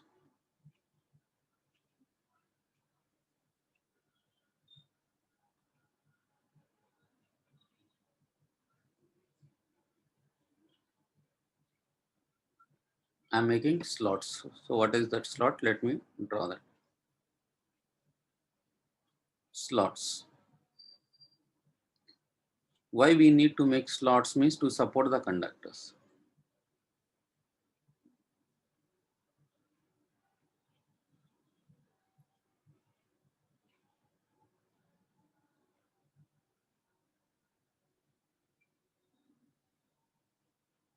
Right.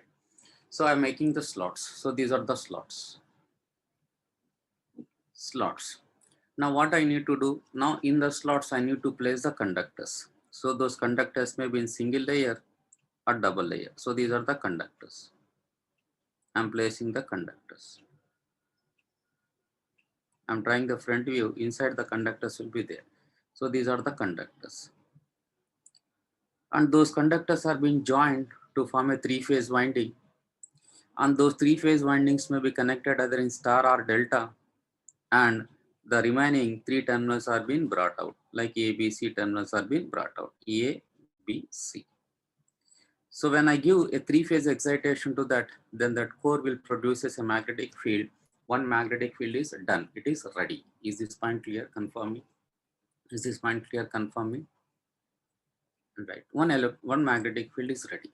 Only few. What happened to others? Please raise the hands. Right. Done. Then the next one is I need another magnet. The second magnet. So what is the second magnet? Is nothing but your rotor. So I'll be taking the rotor here. So again, a rotor is one more electromagnet. So it is the core. Again on the rotor also we make slots. Again in the slots windings. So we'll discuss this rotor construction separately. So this is a rough picture of your induction machine construction. Once again, if you want to design a machine, first I need to select a frame of your required ratings. So we have some standards for the frame and accordingly we are taking that, right? Then after that, I started constructing an induction machine. First, what is that I need to construct two electromagnets. So first is the stator electromagnet. The second one is the rotor electromagnet, right? Done. Now, first let us go part by part. Frame. So you can see as this frame is forming the outermost part, so it has to give the outer protection to the machine and it is supporting the core which is placed on the inner side. It is supporting the core. I mean it is locked. These two are locked. It is supporting the core. The next concept is core. Core. Right? Now the question, what is the material I need to select for the core? Material selection. What is the material I need to select for the core? Material selection. It doesn't mean that I can go for whatever the core I want. I need to select a material particularly. So what is the material? So whatever the material you are selecting for the core should have these two basic properties. So what are the requirements for a core? Requirement is the core should be mechanically strong. It should be mechanically strong. Mechanically strong. For example, if you are constructing a core with a wood, so the mechanical strength of that wood is very weak. I'm just giving an example. So it has to be mechanically strong. Why it has to be mechanically strong means, so the torque, the turning effect, which we are going to see because of which the rotor rotates, it is due to the strong attractive and repulsive forces. If that core is not able to withstand all the strong attractive and repulsive forces, that machine is going to be damaged. It is going to be damaged, right? Done. So it should be mechanically strong to withstand all the, so why? To withstand strong attractive and repulsive forces and also the mechanical load, repulsive forces.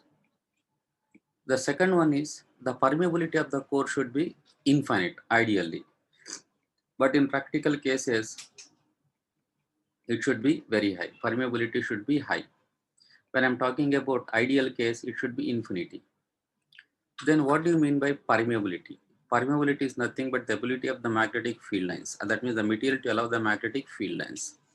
If this ability is more, obviously the required magnetizing current will be less. What do you mean by that? See, I think in your EMF, you might have discussed about Ampere's circuital law. What is that Ampere's circuital law?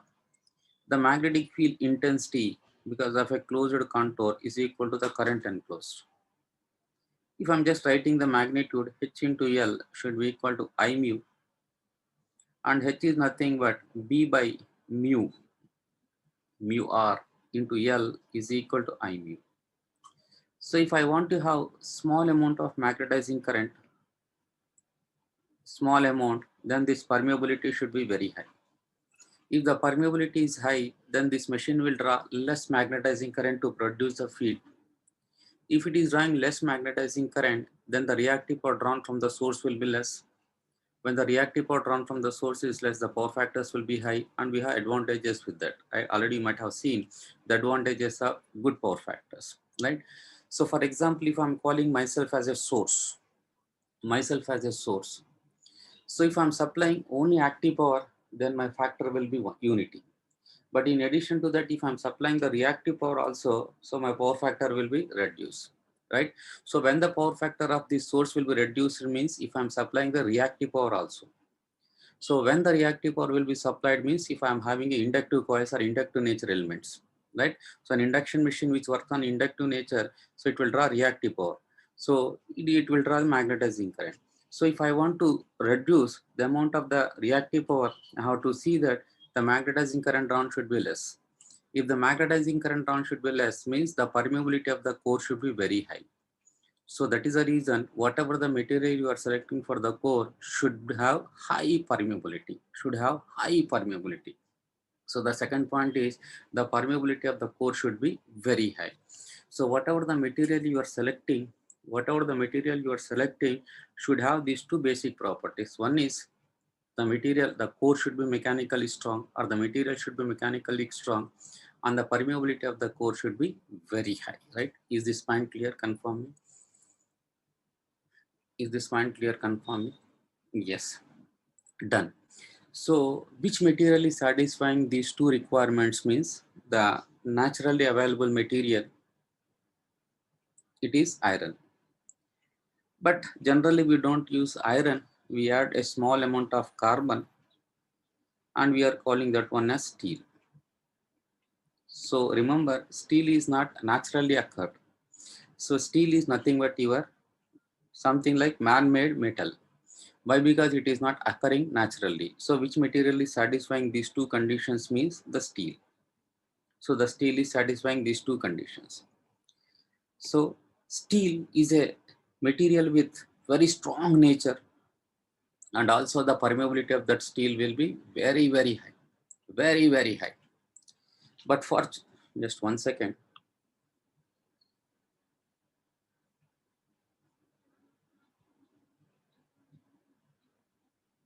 see who is responsible for the flux means it is the only magnetizing current. But it doesn't mean that for the same flux it has to draw more magnetizing current. The flux is same. If I'm drawing less magnetizing current, then obviously the power factor will be good. So if I want to decrease the magnetizing current, the permeability should be very high. Please remember that, right? Please. See, people will not listen. I will not see the question by CRG was steel. So I cannot directly jump into the material. See, no CRG is used for induction. Please remember. So I told you that what is the material I need to select means it should be mechanically strong. The permeability of that core should be very high. So which material having these two properties means the steel. I'm taking a steel. But fortunately or unfortunately, this steel, we call it as indirectly iron. In addition to these two properties, mechanically strong and also with very high permeability, the steel is having one unwanted property which is not required here. It is a good conductor of electricity. Even it can conduct current also. So it can conduct current also. So steel is a good conductor of electricity. It is a good conductor of electricity. Good conductor of electricity. Steel. But this property we don't need. This property we don't need. That means whatever the material we are selecting, it should have only these two properties. Mechanically strong, the permeability should be very high, but very unfortunately, it is a good conductor of electricity. Then you may have a doubt, sir, generally we don't give any excitation to the core. We give excitation only to windings, correct? And this winding and core are insulated. Winding and core are insulated. So these are the conductors if I consider. So these are insulated. So when these are insulated, even if this core is having any problem, if it is a conductor of electricity, what is the problem? It is true that we are not giving any excitation to the core. The excitation is given only to the winding.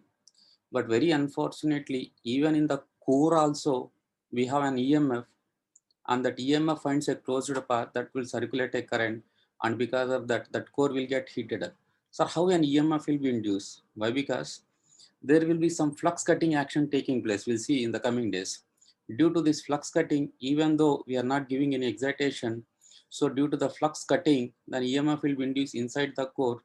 And if that core provides a closed path, then it will result in current, and we call that currents as eddy currents. And those eddy currents are going to heat up, and that loss we call it as eddy current losses. What is that? We'll see slowly in the coming sessions, right?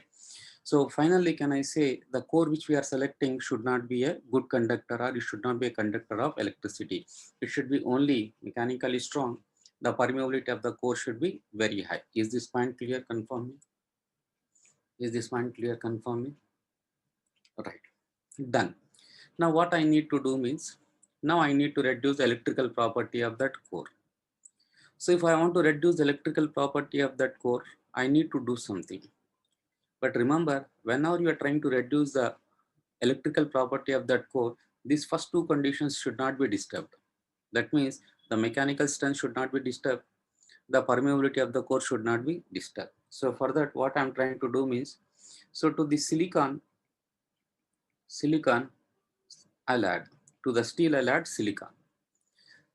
So if I'm adding silicon, then obviously what happened to that electrical property of that core decreases. But very unfortunately, if you're adding more amount of silicon, then what happened? That material becomes porous. It becomes weak. The mechanical strength will be reduced. Something like if you take this wall, and if you're adding more amount of sand compared to that cement, so that will be very weak. So that is the reason we are not adding high percentage of silicon to that steel to reduce electrical property. So we are adding only some partial amount, right? 4 to 5% we are adding. So how much we are adding? 4 to 5% we are adding. So this we call it as silicon steel. Silicon steel. Silicon steel. So this is also called as electrical steel, which we use in most of the machines. But this silicon steel is also a good conductor of electricity. Why? Because we are not reducing the maximum electrical concept or electrical properties. So for that, what we need to do means we need to laminate. Laminate. So finally, if anyone questions you, or what is the material we are using for that core, means you should answer it is a laminated silicon steel. So laminated silicon steel. Laminated silicon steel. So in cut short, I call it as LSS, laminated silicon steel. Now the question comes, sir, how laminations are going to reduce the electrical property of that steel? We'll see that. Don't worry, right? Fine. So after that break, I'll explain why, because it will take some half an hour like that, but I'll take some time for that. Don't worry. Now the question comes, sir, somewhere in your transformers, we read something about CRGO. So it is cold, rolled, grain oriented silicon steel. So the main purpose of that process or procedure is cold rolled grain oriented is to reduce the reluctance of the path. If the reluctance of the path is reduced, the permeability will still increase. So when the permeability still increase, the magnetizing current will decrease, the no load and operating power factors will increase. But usage of CRGO is useful in case of continuous magnetic circuits. What do you mean by that? See, if you take a transformer,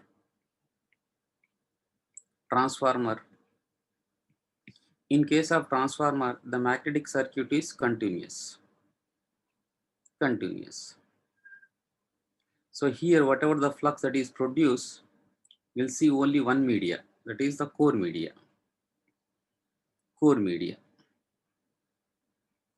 So this flux will travel only along one media. So this circuit, we call it as continuous magnetic circuit.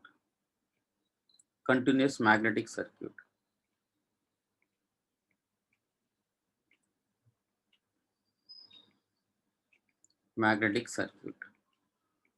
So in that case, even if you are using CRGO steel lamination, then those silicon lattice will be aligning side by side.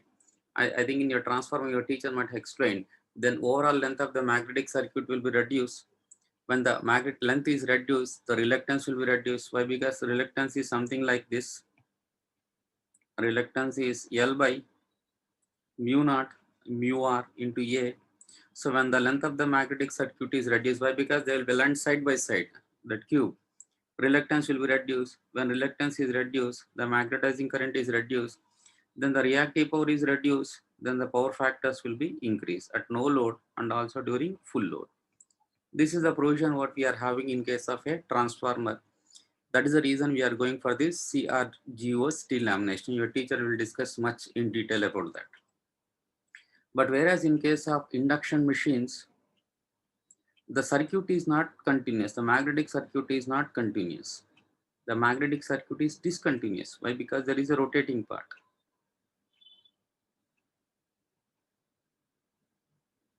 You can see there is some air gap here.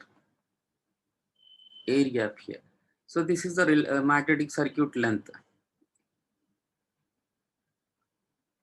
So due to the presence of this so-called as air gap, even if you are using CRGO steel lamination, there will not be much change in the reluctance. So even if you are using LSS or you are using CRGO, there is no much change in the reluctance. Why? Because there is an air gap which is dominating. So there is no much change in reluctance. There is no much change in the magnetizing current. There is no much change in the power factors. So when there is no much change in the requirement, then what is the meaning of using CRGO steel lamination? It is something like this. If someone is having headache, then it is something like a meaning to use so-called as a tablet. But it doesn't mean that my friend is using a tablet for headache. Even if I don't have, I'll use, means it is something like meaning, it is something like waste approach.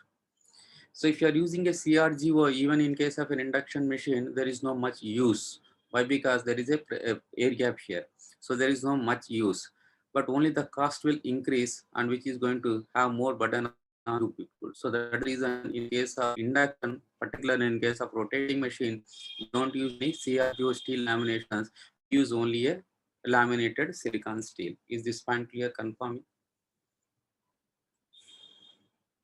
Right. I'll write a note here. In case of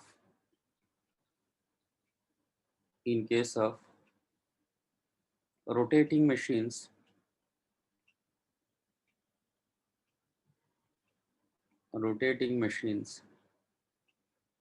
CRGO steel laminations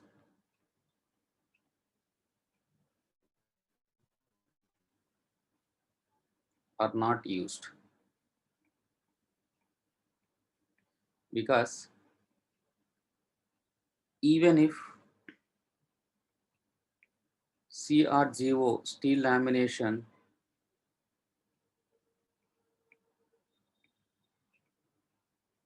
are used for both stator and rotor core, there is no much change in reluctance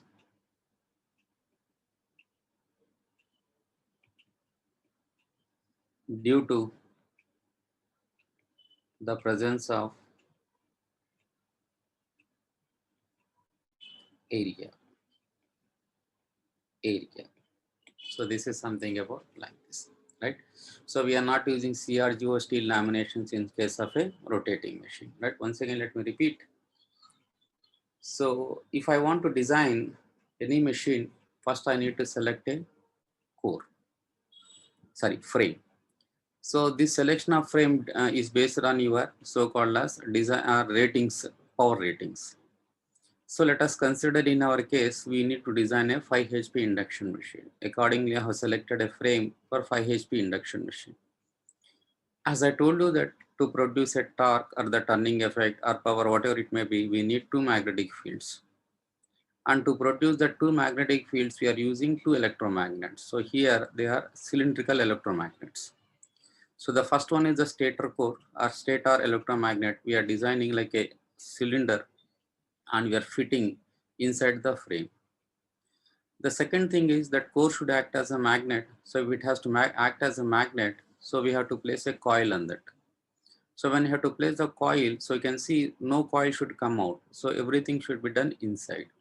So for that we need to make some slots, right? So we are making slots, and in the slots we are placing the conductors of those three-phase windings, and those conductors are joined to form the phases, and those phases are similar ends or dissimilar ends are joined to form the three-phase, and the three terminals are brought out. And if I give a three-phase supply to that, that will act as one magnet. Similarly, the rotor, again a core, why? Because it should be a magnet, and on the core, again same structure we'll see, right? Now let us go for the frame. What is the material we are using for the frame? So we are using a cast iron. And what is the role of that frame? It has to give the auto protection to the machine and provide the necessary support to the core. Then we are talking about the material that has to be used for the core.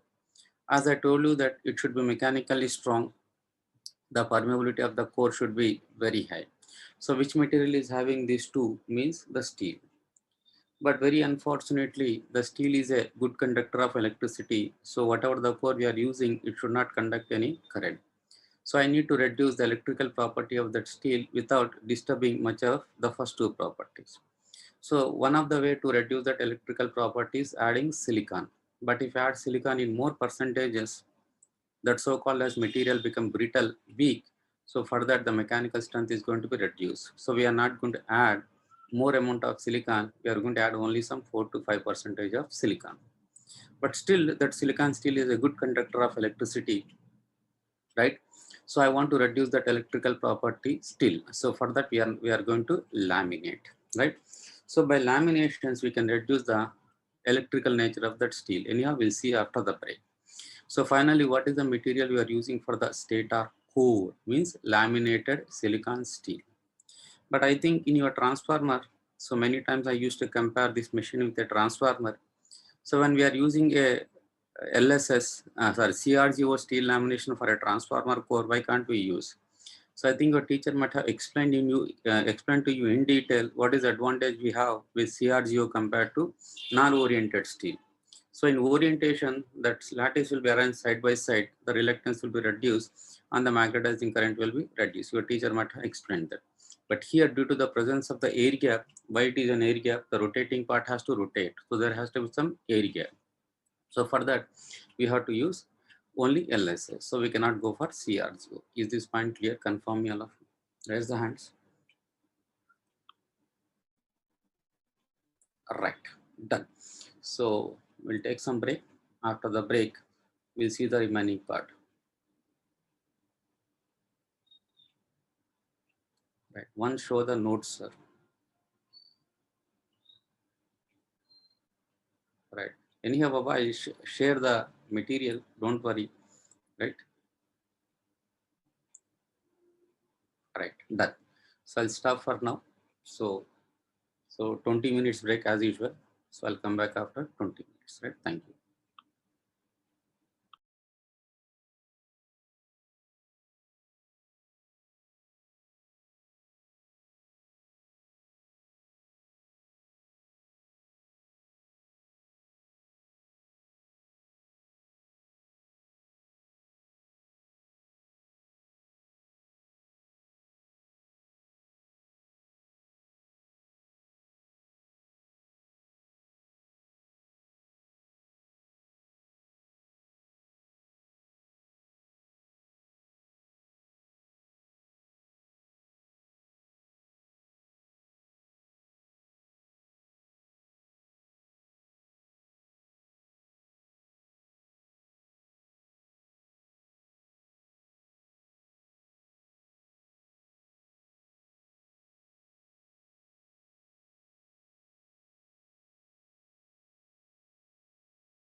So I'm back.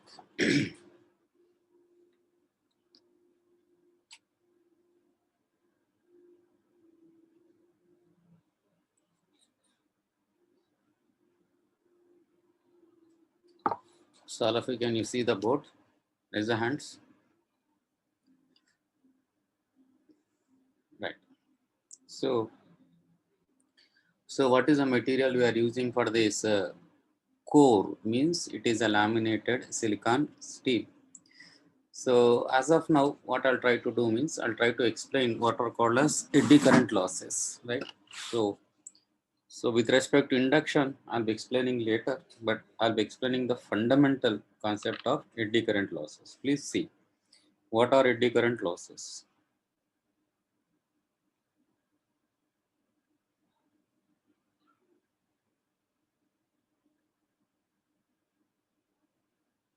Losses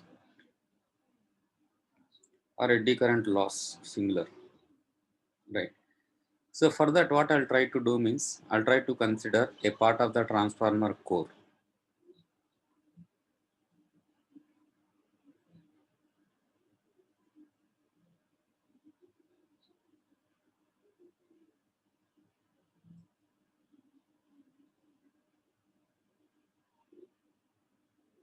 So I'm taking a part of the transformer core. I'm not taking all the four sides. I'm taking one side where the windings are being placed.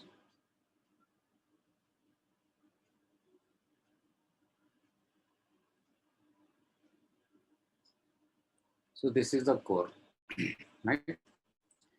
So on that core, you know that the windings are placed like this. So let us consider maybe primary. This one is the primary. Let us consider this one as a primary. Why? Because I'm giving excitation to this. So to this winding, you know that we give an excitation. So we give an excitation and we are naming it as primary winding. So when we give an excitation, then you can see what is the nature of field or flux that passes through the core, means alternating flux. Why? Because the current is AC. So this is the flux, right? If I consider the coil like this, one turn, if I consider only one turn, this coil one turn if I consider. So what is the flux that is passing through the core or through windings, means alternating flux. So this is a flux. So with respect to time, if I take the magnitude, so at omega t is equal to 0. So what is the magnitude of flux here? 0. Will agree with me? Confirm me. Will agree with me? 0. When the magnitude of flux is 0, how many flux lines are passing through the core? 0. The number of flux lines passing are 0. 0. Right? Now with respect to the time, if I consider one instant of time t1, the flux magnitude is say phi 1. So it is not 0, it is something more than 0. When it is something more than 0, let us consider that there are 3 flux lines passing through this now at t is equal to some t1.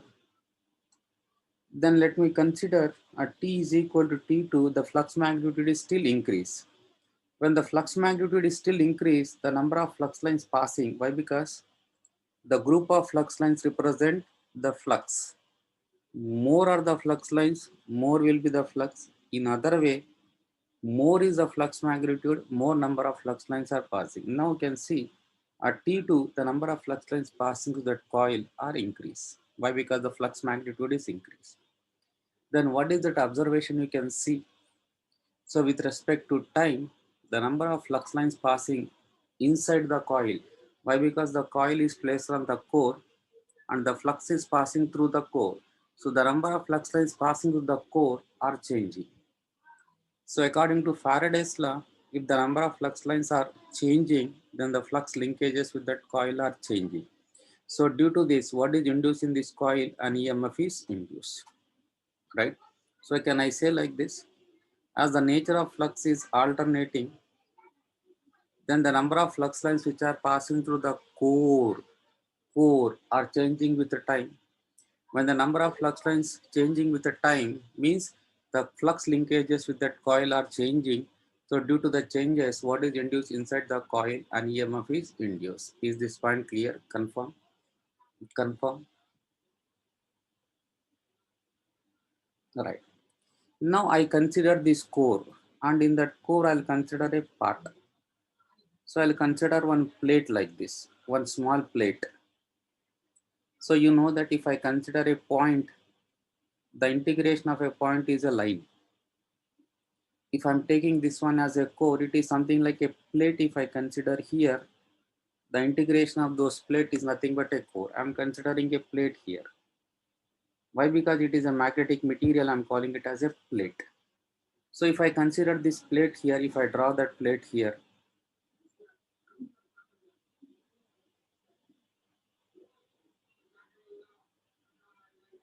plate here like this plate I'm drawing. Again, what is the flux that is passing through the plate? Plate in the sense core. What is the flux that is passing through the core? Alternating. Alternating. Again, the number of flux lines passing through the core are also changing. So as core is a steel magnetic material, it is also a good conductor. So due to the changes in flux linkages, so what is induced inside the core? An EMF is induced. So this EMF is not due to the external source, but that EMF is due to the changes in flux linkages. Because so who is carrying that flux lines means the core. Core is nothing but a magnetic material and also a good conductor of electricity. So who is carrying that magnetic flux lines means the core. But very unfortunately, as the nature of flux is alternating, so the number of flux lines which are passing to the core are changing. So due to the changes in flux lines which are passing through the core, then what is induced inside the core? An EMF is induced. Is this point clear? Confirm. Is this point? So this we call it as the induced EMF inside the core. Induced EMF inside the core. Inside. And if that EMF finds a closed path, then what circulate immediately? A current circulate. So you can see these are circular currents. Why? Because the current always try to take a low reluctance path. So the low reluctance path will be, one second,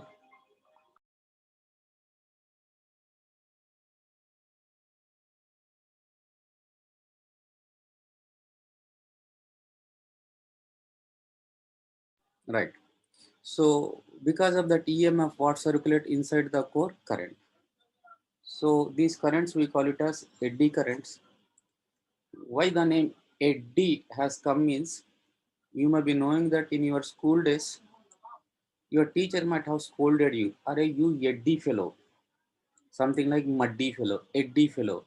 What is the meaning of eddy? Means waste fellow.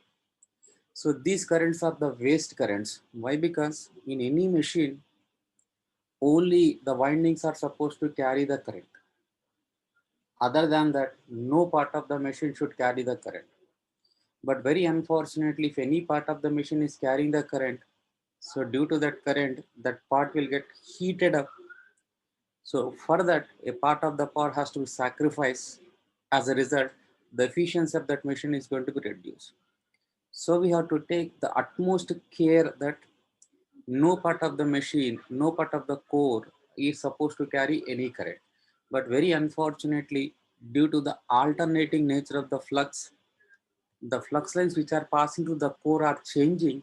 Due to that, an EMF is induced, and as that core, if it finds a closed path, a current circulates. Those currents we call it as eddy current loss or eddy currents. In cut short, waste currents, eddy currents, and the magnitude of these eddy currents is given by the induced EMF by the resistance of the path along which those currents are flowing. So this is the path resistance. So those current square into the resistance of the path will heat up that loss. We call it as eddy current losses. Eddy current losses. eddy current losses, eddy current loss. So because of this loss, the first thing is the core get heated up and a part of the power is wasted in the core. As a result, the efficiency of the machine will be reduced. So what might be the problem if core get heated up? As I told you that core will make slots inside, and in that we place conductors, and conductors and core are insulated with a mica insulation, some insulation.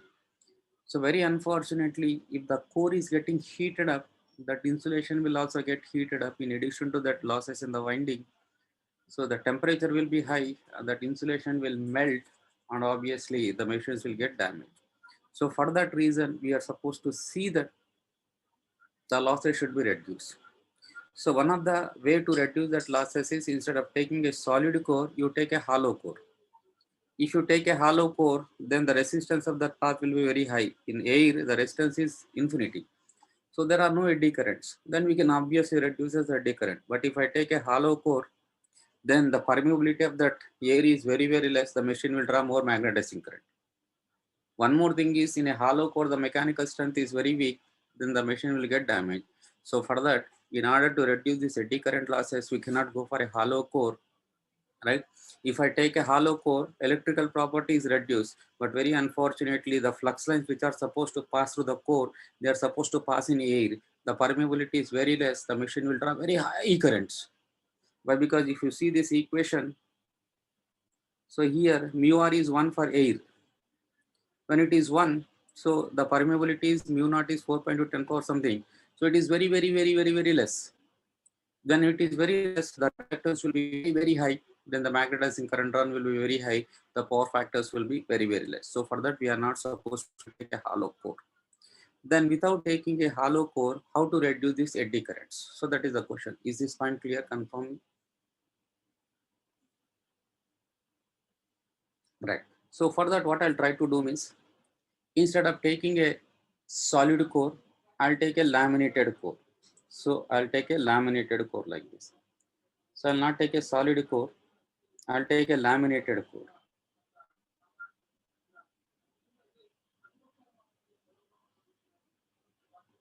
So,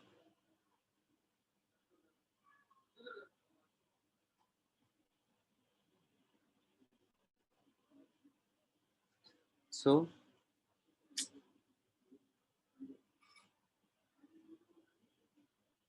so these are the laminations. So, and these laminations are separated with mica, some dielectric.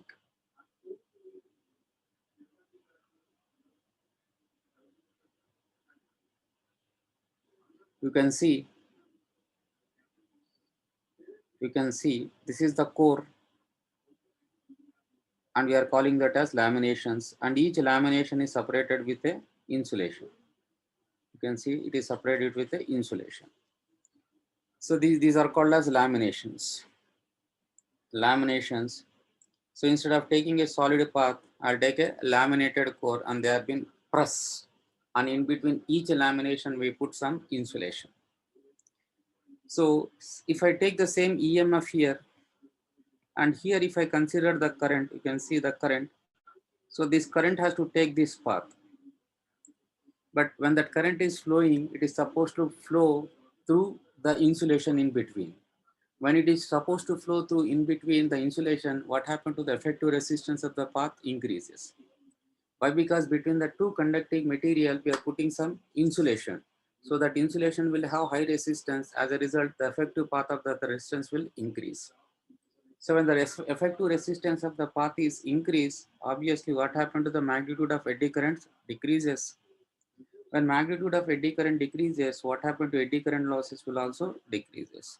Like that, we can reduce the eddy current losses by lamination. So if anyone questions how we are reducing the eddy current with the help of laminations means, so instead of taking a solid core like this, solid core like this, solid core, this is a solid core like this. In solid core, the current can flow easily, finding a low resistance path. Very high currents can flow if the resistance of that path is very less. Because of those high currents, that core gets heated up easily.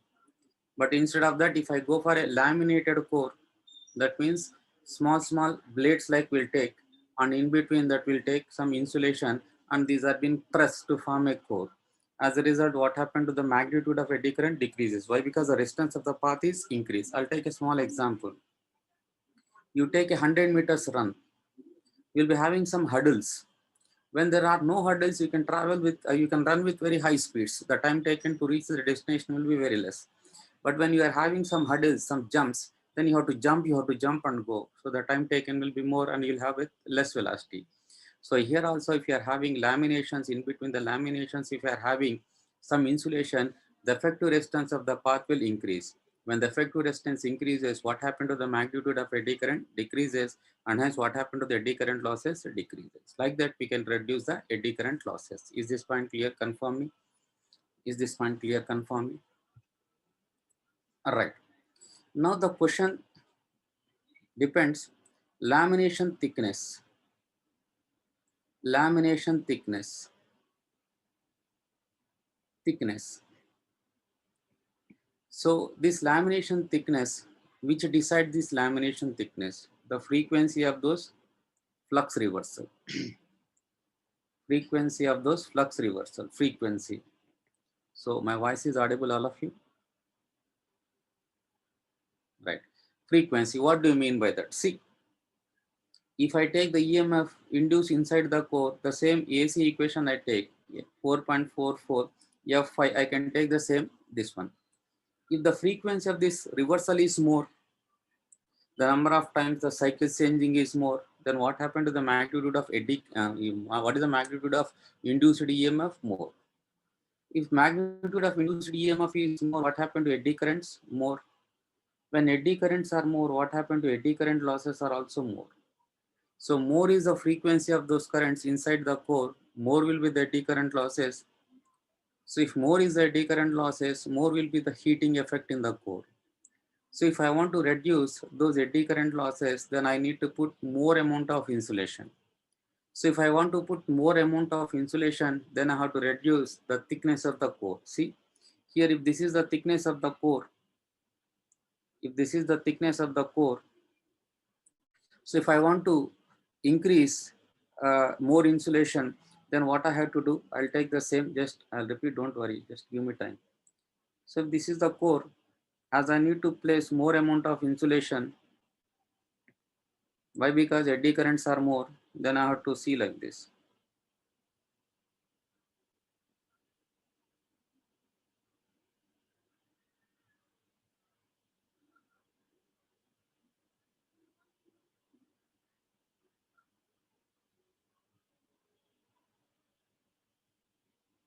Like this. So I'm not drawing the remaining part, you understood this. You try to understand that. You can see this is the thickness. You can see this thickness is more here. You can see this thickness is more here, but this thickness is less here. So the thickness I represent with some delta. Delta is this, delta is this. So if I ask like this, or in which case the eddy current losses are more, means in the second case. Or how can you say, means I have used more amount of insulation. When I'm using more amount of insulation, the eddy current magnitudes are very high. So to reduce that, I'm using more amount of insulation. As a result, I have to reduce the thickness of the core, thickness of the lamination. When the thickness of the laminations are reduced, in place of that, I can use insulation. I can increase the resistance. I can reduce the magnitude of eddy current. Is this point clear? Is this point clear? Confirm me. So what is the relation we are having between the lamination thickness and frequency? Means inversely proportional. What is the meaning of inversely proportional? If the frequency of those induced currents is less, if the frequency is less, then EMF will be less. When EMF is less, the magnitude of eddy currents will be less. When eddy currents are less, the eddy current losses will be less. Then there is no need to put more amount of insulation. Then I can say the lamination thickness can be more. The lamination thickness can be more. I can use a thicker core. Thicker core I can use. So I can use a thicker core. But very unfortunately, if the frequency of those induced currents are high, EMF will be high, that currents will be high, ohmic losses will be high, eddy current losses are called ohmic losses will be high, and I need to put more amount of insulation. So for placing more amount of insulation, I have to reduce the size of the lamination. The core thickness should be reduced so that in the remaining part I can put some insulation. Is it clear? So once again, I'll repeat this, please understand. So when I'm talking about eddy current losses, so if you take this transformer core, so you can see on the core we are placing a winding, and what is that excitation we are giving to the winding? AC. So because of that, what is the nature of flux that passes through the core means alternating. So with respect to time, the magnitude of that flux is changing. So when the magnitude of that flux is changing, the number of flux lines which are passing through the core are also changing. But you can see on the core, we are placing windings. So as the number of flux lines which are passing inside the winding are changing, the flux linkages with that core are changing, with the windings are changing. As a result, what is induced? EMF. Not only the EMF is induced in the winding, even the EMF is induced in the core also. So that EMF, we call it as induced EMF inside the core. And if that EMF finds a closed path, definitely the core is a steel, which is a conducting material, then it will circulate a current. And that current, we call it as eddy current. Why it is called as a eddy current means waste current. So because of those eddy current, the core will get heated up. That loss, we call it as eddy current losses. Now the question comes, in any machine, no part should carry any current, otherwise it will try to heat the core. So I need to reduce that eddy current. So the one of the way to reduce that eddy current is use the hollow core. But with hollow core, I told you what happens. So for that, we don't do that. So we need to go for a laminated slices like that. And in between that, we need to put some insulation and it has to press. That will form a core, right? Then what is the advantage we are having with the lamination in between insulation means the effective resistance of the path along which those currents are flowing will increase, eddy currents will decrease, and eddy current losses will decrease. So some textbooks refer these eddy current losses also as ohmic losses inside the core. Ohmic loss means the loss due to the conducting resistance or the resistance of that material. So this is something about your resistance. Then in what is the relation we are having between the lamination thickness and frequency? If more is the frequency of that induced currents, more will be the ohmic losses, more is the laminations which I need to put. Then I need to have a thinner thickness. The thickness should be less. If the frequency is less, I can go for thicker size of laminations, right? Is this point clear? Confirm me. Confirm me. Right. So can I say, so these eddy current losses are also called as ohmic losses inside the core.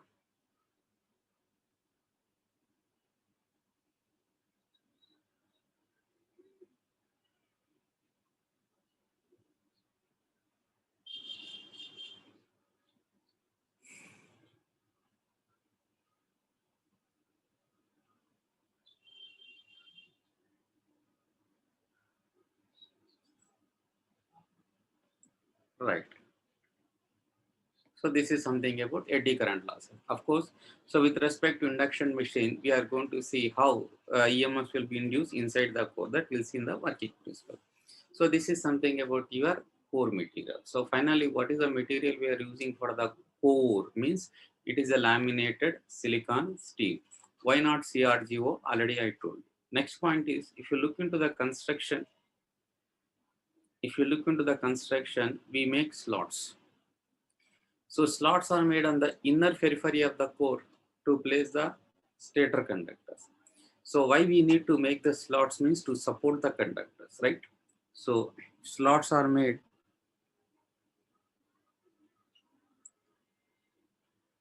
slots are made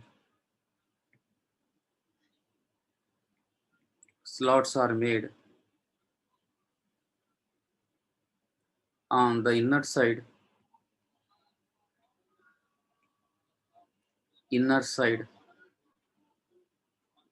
of the core of the stator core to support the stator conductors stator conductors.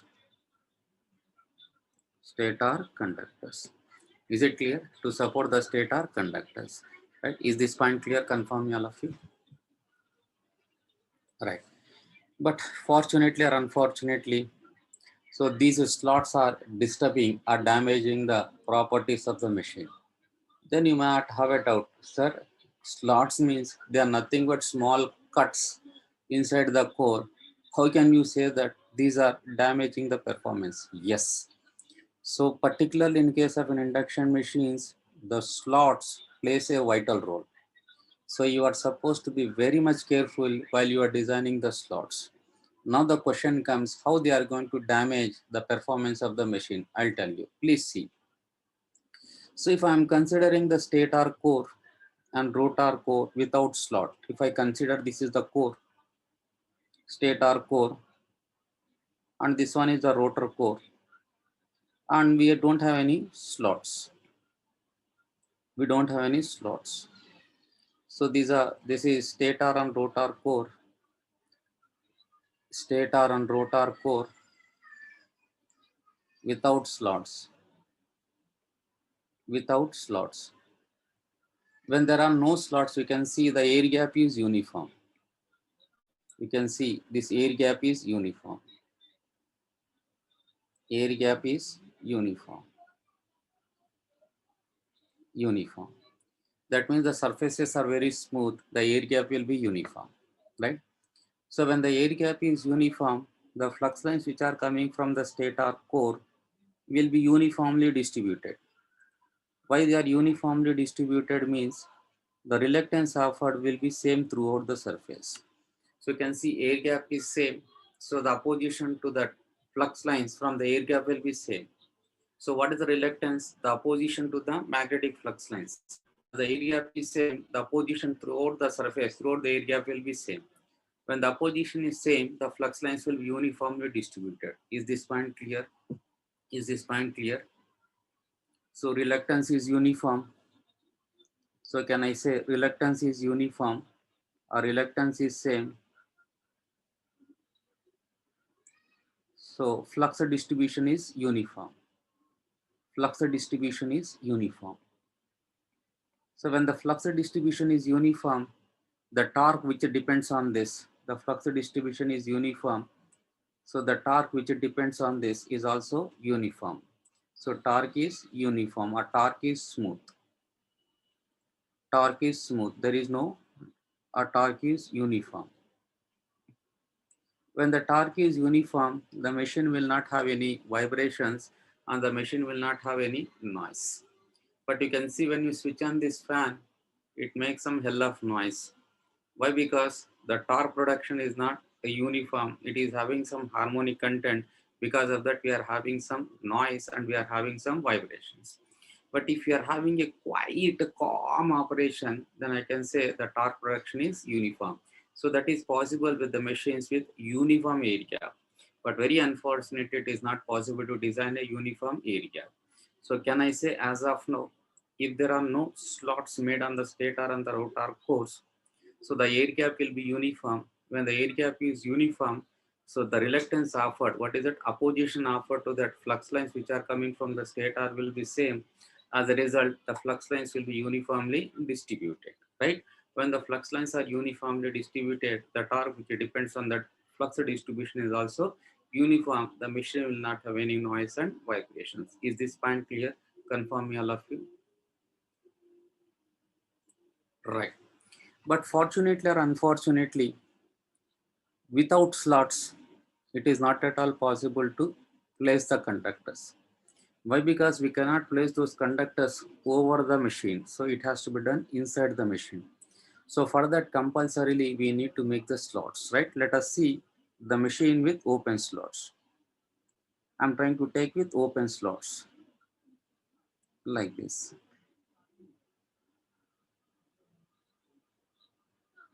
So roughly I'm drawing. So for your convenience, I'm not showing any slots on the rotor core. Rotor core. Just for your convenience, I'm not showing. So this is the core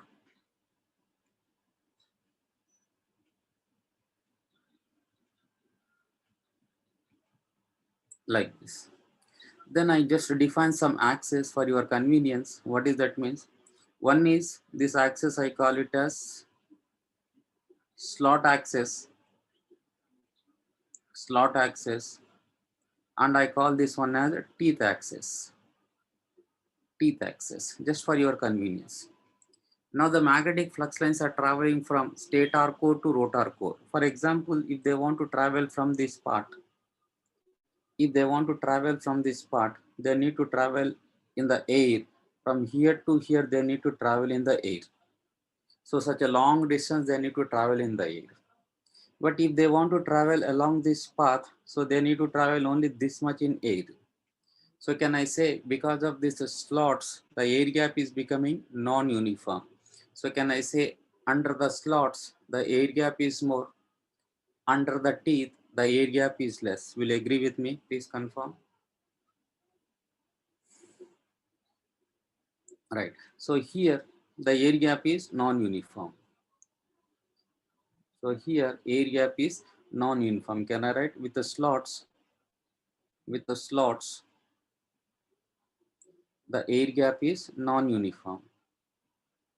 Air gap is non-uniform. Non-uniform. Then I told you many times, the magnetic field lines will always try to take a low reluctance path. So low reluctance path means along that path, the presence of air gap should be less. Now you can see here, along which path the presence of air is less means along the teeth. As a result, most of the flux lines will try to take this path. So which path? Teeth path. Like this. Why? Because along that path, the length of the air gap is less. Like this. So they are crowded here along the teeth. So from stator to rotor, they're traveling, and one or two flux lines will be traveling along the slots like this. So when compared to this arrangement, we can see here the flux lines are uniformly distributed, but here the flux lines are non-uniformly distributed. The density of the flux lines is maximum along the teeth. The flux line density is less along the slots. So more number of flux lines are passing along the teeth. Why? Because the reluctance along that path is less. Why? Because the air gap path is less in that. So can I say, in this case, the flux distribution is non-uniform? Will you agree with me? Please confirm. As air gap is non-uniform, the flux distribution is non-uniform. Will you agree? Yes. So here I can say the flux distribution is non-uniform. Flux distribution is non-uniform. Non-uniform. So when the flux distribution is non-uniform, the torque which depends on that is also non-uniform. So that means the machine will be having noise and vibration. In other ways, that noise and vibrations, we call it as due to harmonics. So here harmonic torques are present. So don't worry, we'll spend time on that. Harmonic torques are present, and due to this, the machine will have noise and vibrations. Noise and vibrations. Not only that, we have few more, we'll discuss that later, right? So as of now, can I say the slotting in the core is making the machine vibrative and noisy. So the machine performance is coming down basing on the slots, because of the slots. Will agree with me? Confirm me, all of you. Right. So to rule out this problem, so it is not blindly, we make completely open slots. So we have different types of slots. We'll discuss those slots in detail. After that, we'll come back to that main thing, right? So types of slots. Types of slots. So if anyone questions, sorry, why we need to have different types of slots means, you can answer to this. So this you can tell. So types of slots. Types of slots.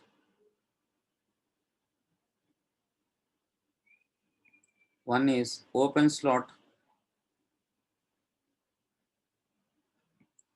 Two is semi-open slots.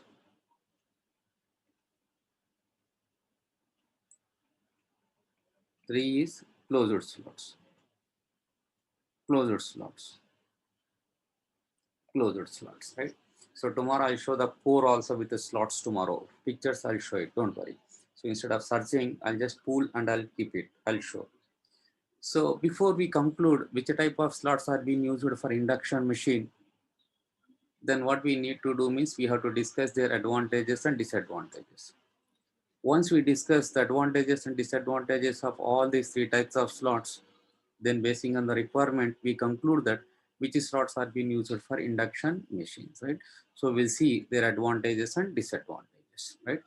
So before we discuss the advantages and disadvantages, so we should know few terminologies with respect to any machines. So we call it as what are leakage flux lines and what are called as mutual flux lines, right? So this is a very, very important concept. Please try to focus more on this. Why? Because in the coming days, so if you are clear with this concept, then only in the coming days you can understand the performance evolution. What is that? We'll see. See, as I told you that many times, what happened? Is my voice audible to all? Is my voice audible? Please. Someone is raising the hands. That is the reason I got doubt. Yes, thank you. So I'll be explaining what are called as leakage flux lines and what are called as mutual flux lines, which are very, very important. Please see. So as I told you in my previous class, before I talk about magnetic circuit, I'll talk about electric circuit. So we gain some knowledge from that electrical circuit and I'll apply the same thing to the magnetic circuit. If you are clear with that, then you can understand clearly in the magnetic circuit. Please see. So if I take two resistors here, say one is 10 ohm, say the other one is 0.1 ohm. Let me consider. And these two are connected in parallel. Across this, I'm giving a 10 volts voltage source. Then by using simple circuit analysis, I can find out the current here is 101 amperes. The current which is coming from the source is 101 ampere. Then we can see this current when it is approaching this node or this junction. So this node or this junction sees more than one branch. So this current after reaching this junction, it sees more than one branch. So when that current sees more than one branch, so compulsorily the current has to divide. There is no doubt to that. So whenever a current sees more than one branch, the current has to divide for sure.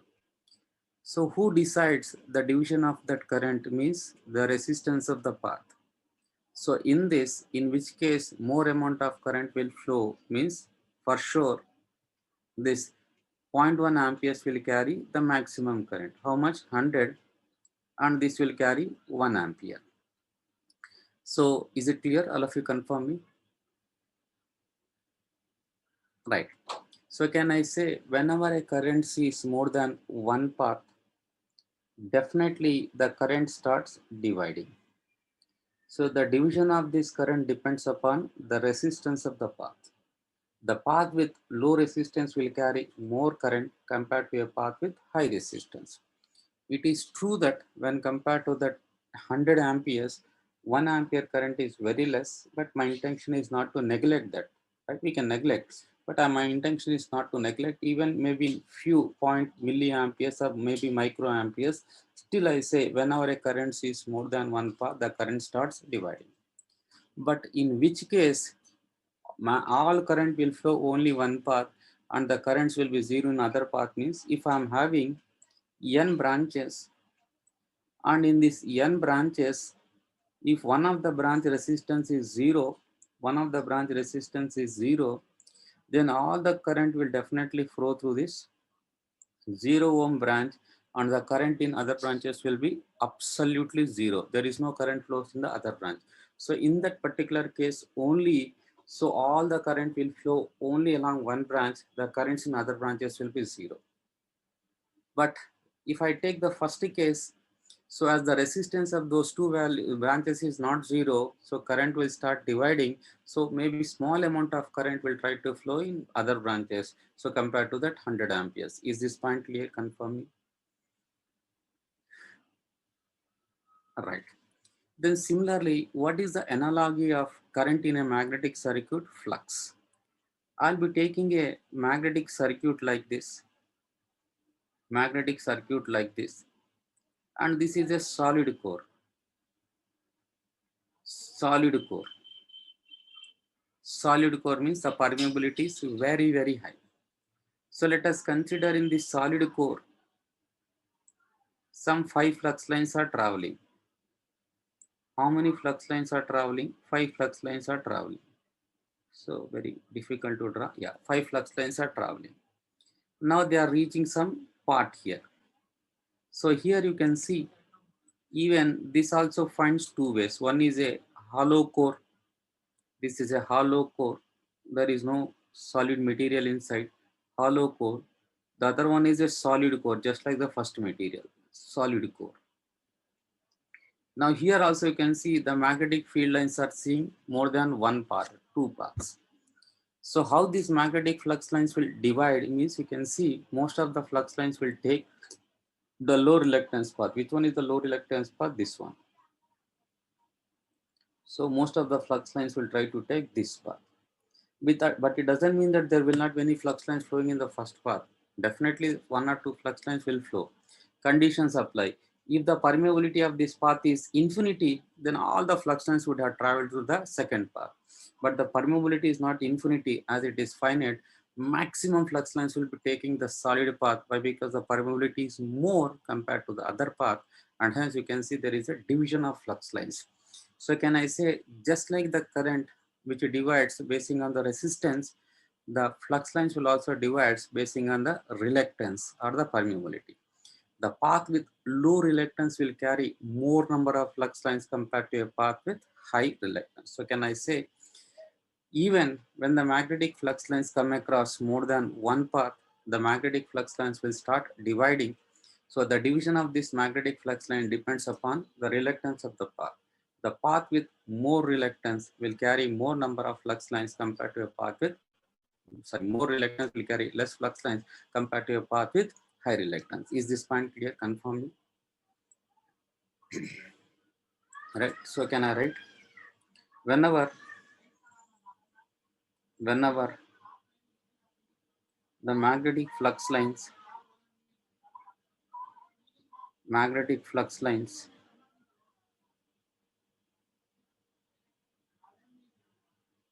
come across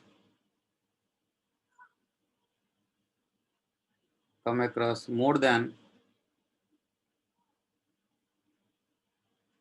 one path, the magnetic flux lines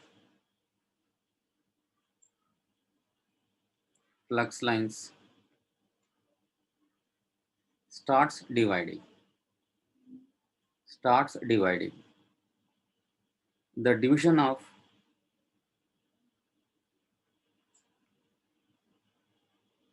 magnetic flux lines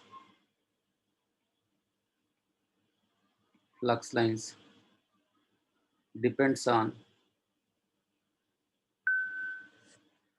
the reluctance of the path. Reluctance of the path. Is this point clear? Confirm. Is this point clear? Confirm. All right. So basing on this, we'll define what are called as leakage flux lines and what are called as mutual flux lines. So this we'll see in the tomorrow's class. Why? Because we have to discuss the doubts. Leakage flux lines and mutual flux lines. See, in transformers also you might have discussed this leakage flux lines and mutual flux lines, right? So what is that we need to discuss in induction means first we'll be discussing what are called as leakage flux lines and what are mutual flux lines. Why out of the total flux lines there are some divisions of magnetic flux lines? Why few flux lines are linking with only one coil? Why some are linking with both the coils? What may be the reason for that? If the leakages are more, what happened to the performance of the machine? Like that, we are going to discuss in detail about this leakage flux lines and mutual flux lines, right? So that we'll discuss in the tomorrow's class. So today we'll be discussing, after this, so for 30 minutes, we'll be discussing the doubts, right? So I'll spend time on doubts discussion, right? So let me put that earphones, just give me time.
Right. So first let me see the questions. Right. So 831. Sir, what happens if different terminals of M phases are joined together? So there will be some circulating currents inside the path, so which are going to damage the windings. Sir, the insulation in the lamination won't object the flux. No. Why? Because that magnetic flux lines will be traveling through each insulation. Why? Because with respect to current, the magnetic flux lines will be perpendicular. So that insulation will not affect the magnetic flux lines, right? So please explain the frequency thickness relation. If the frequency is more, the magnitude of EMF induced will be more, the eddy currents will be more, eddy current losses will be more. So for that I have to put more amount of insulation. If I want to place more amount of insulation in the same size, what happened to the thickness? It has to be reduced. So that is the reason we go for thinner lamination if the frequencies are more, right? I hope this is clear. So reluctance of hollow conductor is more. Yes, reluctance will be more in a hollow conductor. That is the reason less amount of flux lines are passing through that. So more amount of flux lines are passing through a solid core.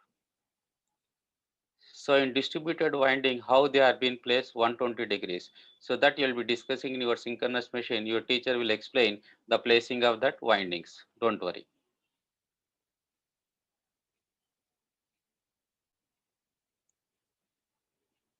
So roughly eddy currents. Already I have explained eddy currents. What are eddy currents?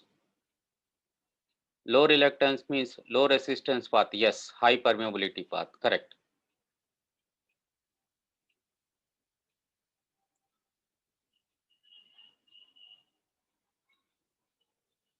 See, when we are talking about injecting reactive power, you are injecting leading reactive power. Then the power factor will be improved. But when case of induction motor, it is drawing lagging reactive power. As a result, the power factor will be less.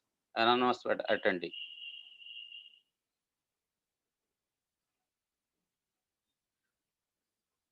Bhavani, sir, why we don't use more than 3 phases?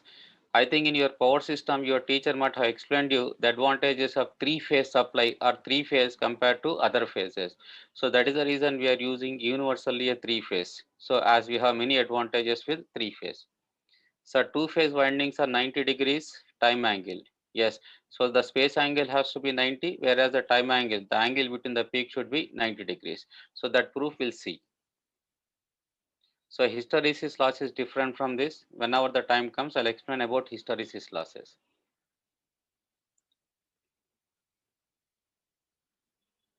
More insulation means less lamination thickness, right?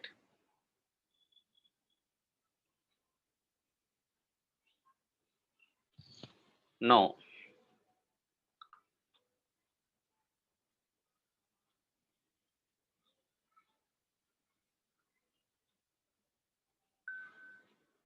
So as I told you, the 2 phase winding means 90 degrees time angle.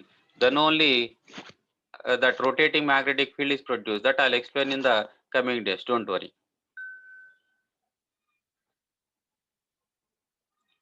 Rotating magnetic field is not produced with a single phase. Why? Because with a single phase, the field will be pulsating. It is not rotating. Already I told you.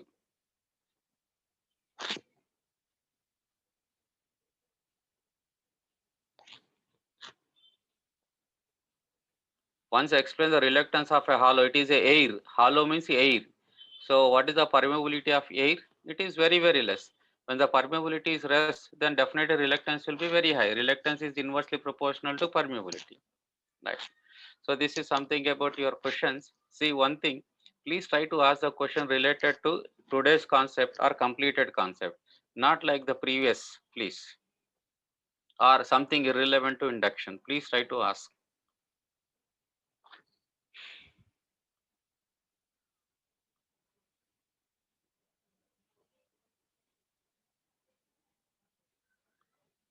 Right.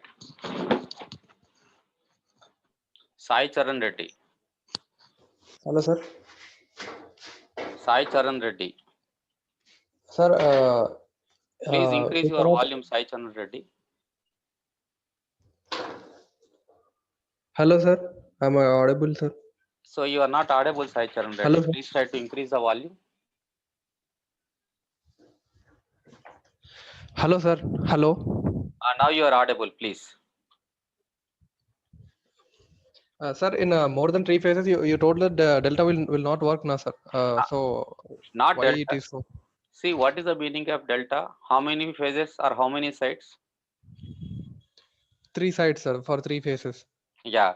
If it is more Yeah. than 3, you will get any delta connection. Sir, for 3 phases, we will get a 120 degrees phase, 120 degrees difference between phases. In 4 phases, we will get 90 degrees. What is there in that, sir? See, what do you mean by that a star connection or delta connection? It depends upon that phase angle or space angle. So I'm just asking like practical. Baba, I agree with that. But say if you take the 3 phases, what is the loop voltage inside? With 120 degrees, it is 0. Is there any circulating current inside the loop, inside the delta? No, sir. So now you try with the other than that.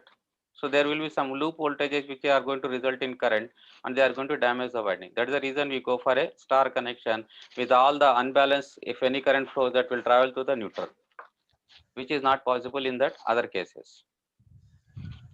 Okay, sir. Understood? Yes, sir. Right? Okay.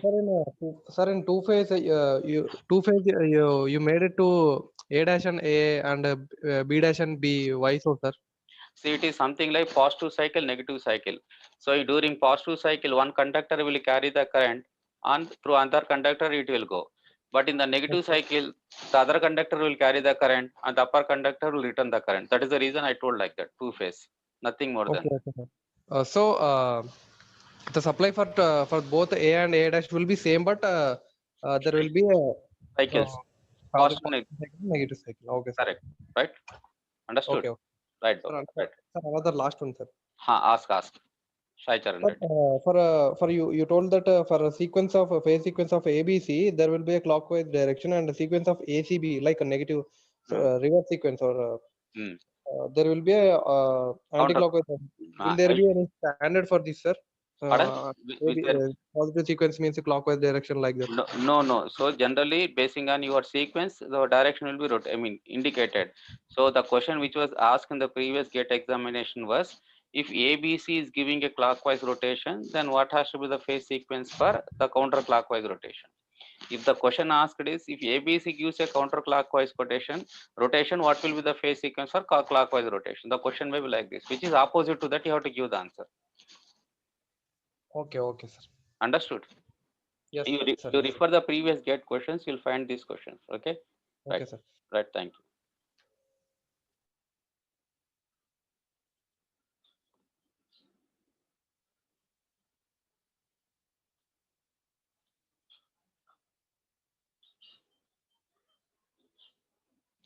Right, Hema Sundar.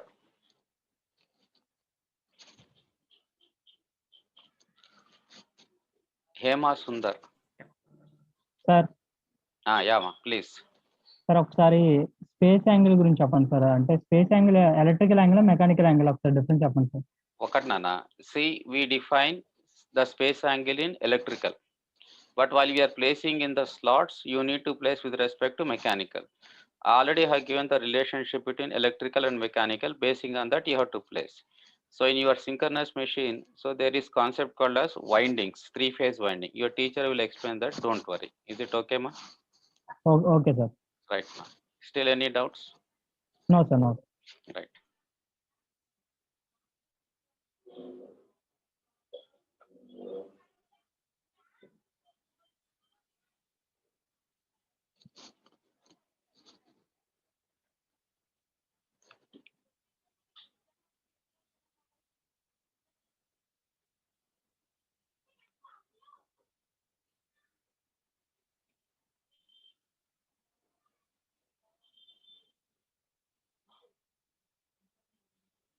Yes, Vikrant.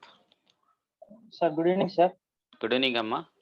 Sir నా doubt వచ్చేసి conditions to be followed to produce RMF in 5 phase winding sir. 5 phase అడిగమ్మా. అందులో మనకి 5 terminals ఉంటాయి కదా sir? 5 10 terminals ఉంటాయి. All 5 terminals. మనం connection అవ్వాల్సిన 5 టెర్మినల్స్ ఉంటాయి కదా sir. Yes, you have to give for 5 terminals. In case of 5 yes sir. ఆ 5 టెర్మినల్స్ కి మనం ఇచ్చేది 3 phase winding sir. 5 3 phase phase supply. 5 phase supply. 5 5 phase supply. 5 phase కి 5 phase ఇవ్వాలి, 3 phase కి 3 phase ఇవ్వాలి.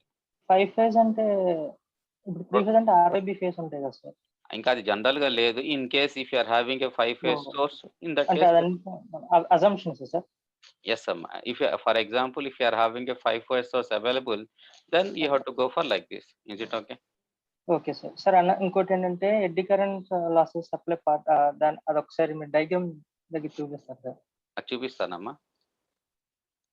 ఇది చెప్పమ్మా. Okay sir. అంటే నాకు ఏమర్థమైందంటే ఇప్పుడు ఆ కోర్ చుట్టూ మనం కాయిల్ పెట్టాం కదా sir.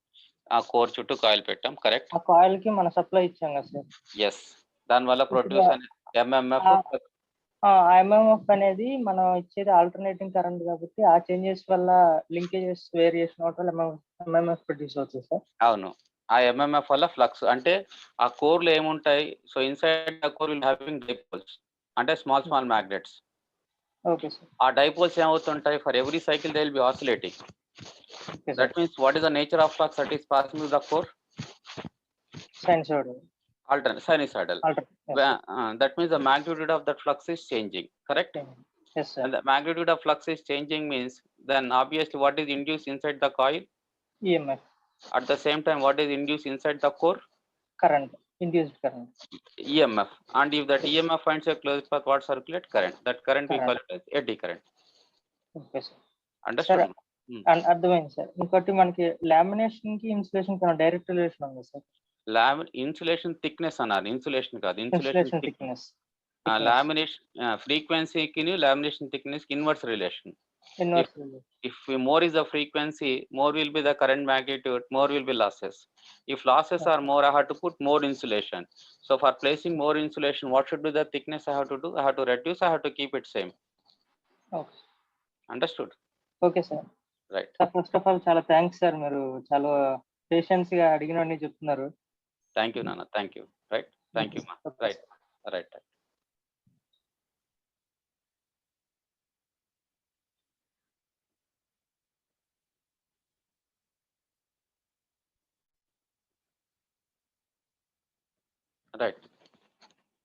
Hello. Yeah, Abdul Samad. Yes sir. Yeah, please Baba. I have a doubt on two-phase winding. Yeah, please. Yeah, I'll go through that topic just. Sir, you told that if you want to find the phase angle or time angle, or space angle or time angle, so you can directly formulate like 360 by m. It is for 3 phase. It is for m phase, not for 2 phase. Okay. So that is not applicable for 2 phase. So how now 90 degree? Then how 90 degree? See, that's what I told you, that already I made a statement when I was explaining 2 phase. The theoretical mathematical proof for this I'll be explaining in the coming days. So still if you want to know how it is, so you can do this. So here in the last class, if I'm correct, just give me 1 second. So this is, yeah. So this is the last class which I took, right? 3 phase. Am I right? This is for 3 phase, correct? Yes sir. Then you do one thing. So what you need to do means, so you represent those 2 phase windings like how you are representing. One is n cos theta, the other one is n cos theta minus 90. Yes sir. The current should be Im cos omega t, Im cos omega t minus 90. Then you'll get 2 mmf. Then you find out the resultant. In that case, you'll get the resultant as Fm cos theta minus omega t. So whenever you are finding the term cos theta minus omega t, it is a rotating one. But if you take 180, you will not get that. So we can mathematically prove that. Understood, Samasya? Okay sir. Right. Any doubt still? Sir, your number I want. So my number. Yes. Just you text it, I'll reply on you. Okay. So my number I'm writing, if anyone want, you can just, so it is not like personal to some X, it is for all. So, but try to give a valid question. So I'm writing on the board.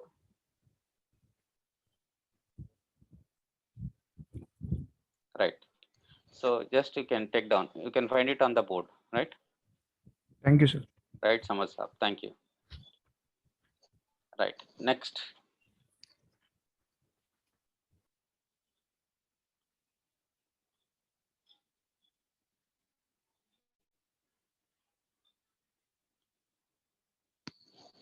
Right. Imtiaz Pasha. Good evening, sir. Yeah, good evening, Baba. Sir, I have doubt in the sequence, sir. Yeah, you can ask whatever the doubt you have, you can ask Pasha. Sir, in power system, we learn about the sequence. Positive sequence means we rotate in the anti-clockwise direction. See, the positive sequence, negative sequence, they are different from the phase sequence. Right? What is the meaning of phase sequence means? In cut short, I can see it is the order by which the respective phases are excited. But what is the phase sequence? Positive, negative, zero means the positive sequence means their sequence is same as your unbalanced supply. Negative sequence means their phase sequence is different from your opposite to your original vector or original source. So that is Yes, sir. different. You don't link up that and this. Understood? Sir, yes, sir. Could you explain the difference, sir? See, that I'll different when I'm that I'll discuss when I'm talking about harmonic analysis. So whenever we give a unbalanced supply, then the concept of whatever the questions you ask, positive sequence, negative sequence, zero sequence, so that zero sequence will not have any impact on your induction machine. So what is that? We'll discuss in the coming sessions. Don't worry. As of now, it is not required. When the time comes, I'll explain. Imtaz Pasha. Is it okay? Sir, Hmm. sir, sir, this question is no, sir. ABC give the clockwise direction. What we have the phase sequence and negative. Same question we have in the power system also, sir. They are asking me sequence. We are confused. That's why I'm asking. Right. You just do one thing. You just throw that text it to my WhatsApp. I'll check and I'll come back to you. Okay. Okay, sir. Right. Right. Okay. Thank you so much. Right.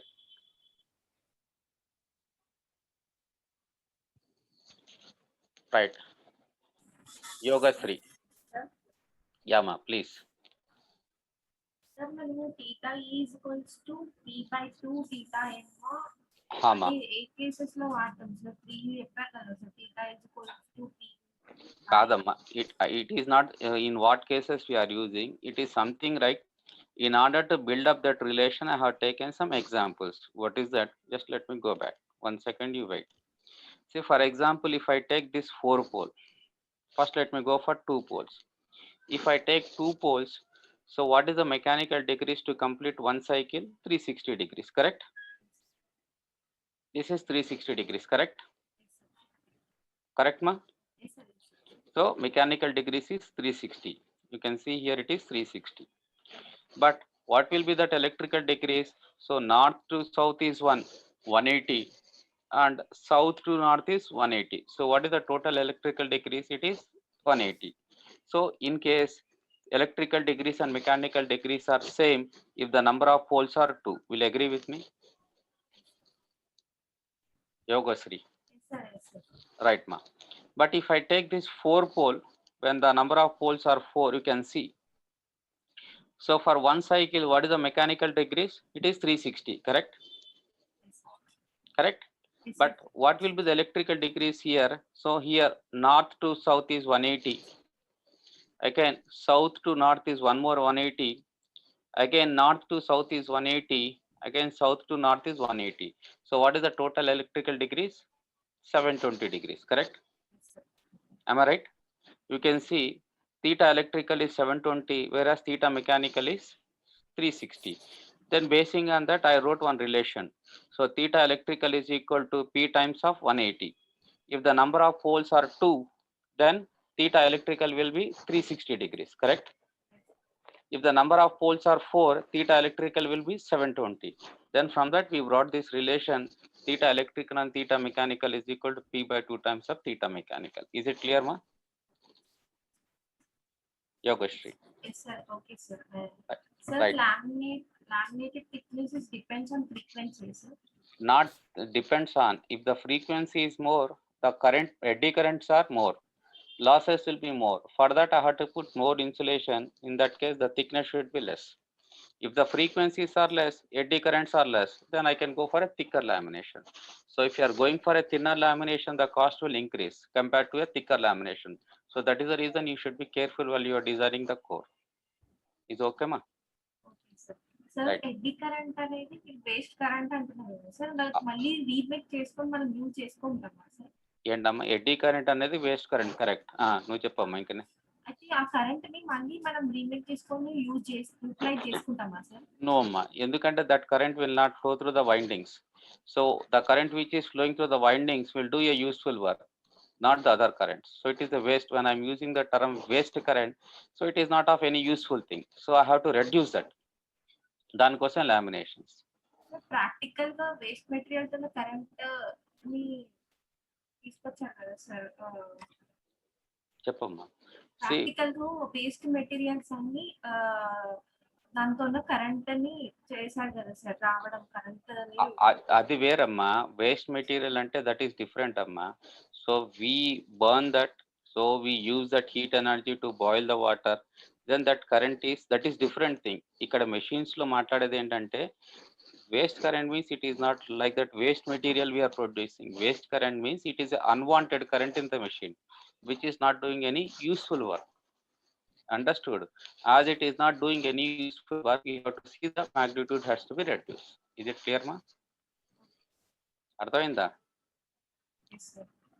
Right మా.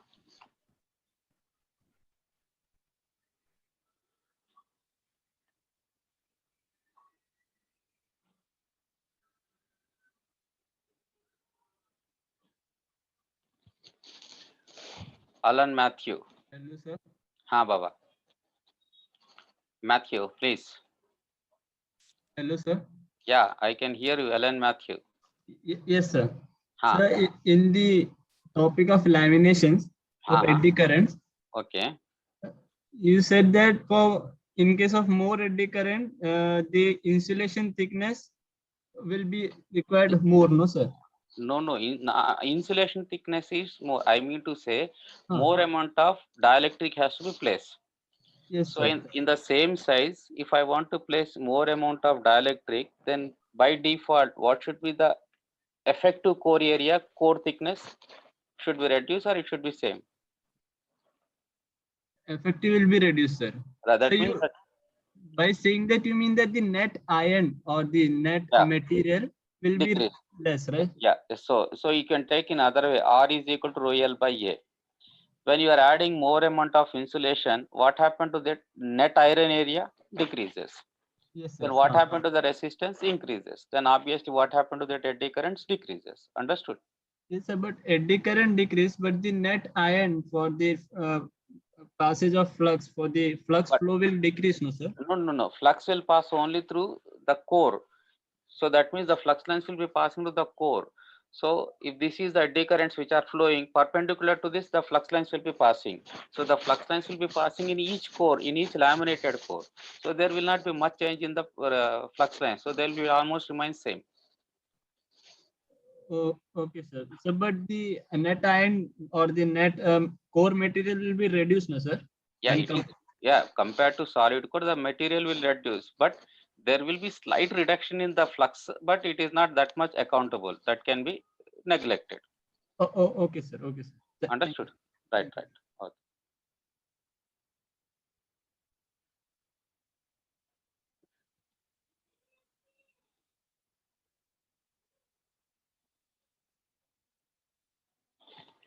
Right. Mahendar Adupu.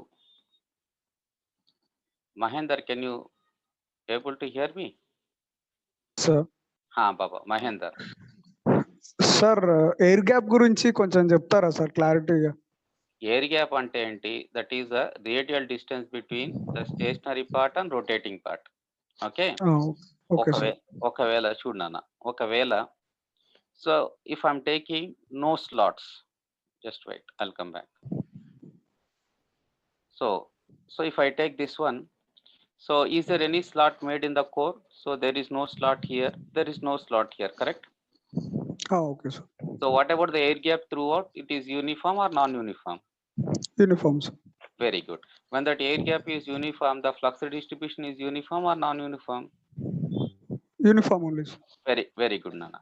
Now you take this one. So you can see here the slots. So this is the slot, correct? Okay, sir. If the flux lines has to travel means it has to travel this much in air, correct? Okay, sir. Am I right? Okay, sir. But here if the flux lines has to travel in this path, this much it has to travel in air, correct? Yes, sir. So in which case the reluctance will be more under teeth or under slots? Reluctance will be more in teeth axis. Reluctance will be less. Why? Because the air less. Yes, sir. Yes, sir. Okay. Understood, ma? If the reluctance is less, then the more number of flux lines will be passing through the teeth, correct? Okay, sir. Now the flux distribution is uniform or non-uniform? Non-uniform, sir. Right. Then the torques will be non-uniform. Is it clear, Baba? Okay, sir. Right, Baba. Right. Thank you, sir. Right, thank you.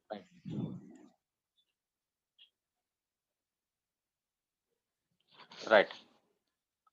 Dupati Bhavani. Hello? Bhavani.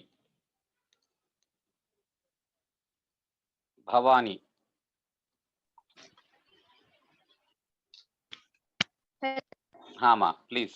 You can ask a doubt. Sir, am I audible, sir? Ma, you are audible to me. Please. Sir, my doubt is topic starting లో మీరు different ఏమంటే 4-pole machine draw చేస్తారు కదా sir. Hello, నీ voice సరిగ్గా లేదమ్మా. So it is something like breaking. Class starting లో మీరు 4-pole మిషన్ చేశారు కదా సార్. ఇప్పుడే ఉన్నానమ్మా. You can see on the board. Yeah, you can see. ఇక్కడ అడ్జసెంట్ పోల్స్ అనేవి ఆపోజిట్ ఉన్నాయి కదా sir, north pole and south pole. అవునమ్మా, అలాగే ఉంటాయి జనరల్ గా. చెప్పమ్మా.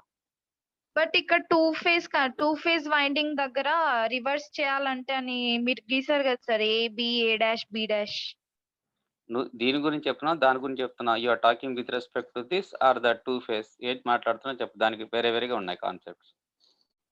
అంటే రెండు కంపేర్ చేసి చెప్తున్నాను సార్. లేదమ్మా, అది రెండు. నీ క్వశ్చన్ ఏంటి చెప్పు. This is for 4-pole. నేను నీకు 2 ఫేజ్ చెప్పాడు. పోల్స్ కాన్సెప్ట్ ఎక్కడ చెప్పాలా? నేను ఫేజెస్ కాన్సెప్ట్ చెప్పాను. అక్కడ ఏ అంటే సేమ్ పోల్స్ కదా సార్, అయితే నార్త్ ఆర్ సౌత్ అడ్జసెంట్ ఉన్నాయి కదా. కాదు, ఇంకా అది కాన్సెప్ట్ ఆఫ్ పోల్ ఫార్మేషన్ అనేది కమింగ్ డేస్ అంటే రేపే చెప్పవచ్చు, రేపు చెప్తాను.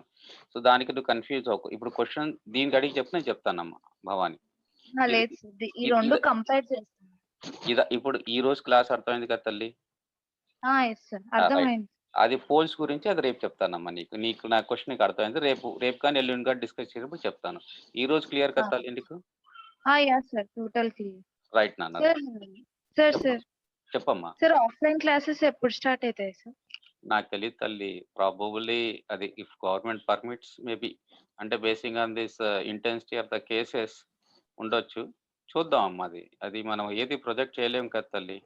ఒకవేళ అంత నార్మల్ అయిపోయింది అనుకో ఉండొచ్చు, లేదంటే చెప్పలేము. అది మీ దేవురమ్మా? నువ్వు రెగ్యులరా BTech?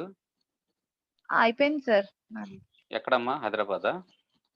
Hyderabad, Guru Nanak college. Okay నాన్న. So just you be in contact with that schedule manager. He'll update the things to you. Okay అమ్మా? Okay sir. Right. Thank you sir. Right అమ్మా.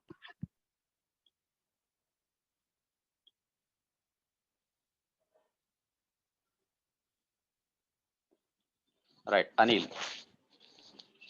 Sir, good evening, sir. Good evening, Anil. Please.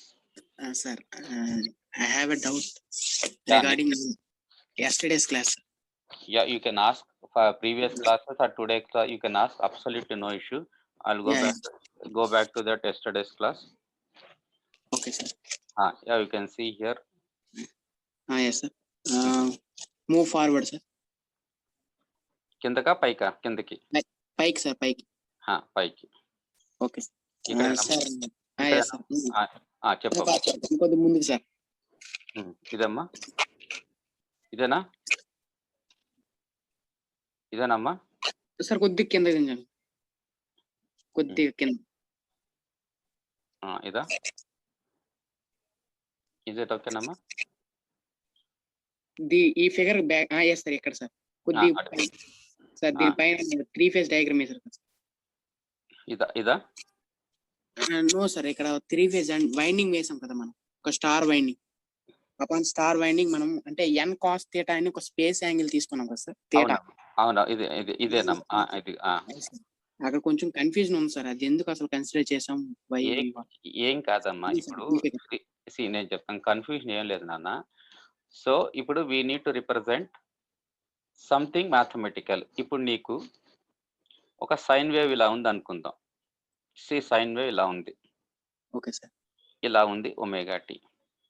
ఇది నీకు figure ఇలా కనపడుతుంది. ఎవరైనా అది ఈ sine wave నువ్వు కొంచెం మ్యాథమెటికల్గా రిప్రజెంట్ చేయగలుగుతావా అంటే నేనేం చెప్తాను, ఎస్.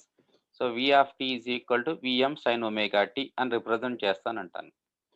సో ఏంటి, ఈ సైన్ వేవ్కి ఇది మ్యాథమెటికల్ ఫామ్, అర్థమైందా? So that is mathematically represented. అలాగే ఇది 3 phase వైండింగ్స్ మన కళ్ళ ముందు కనపడుతున్నాయి.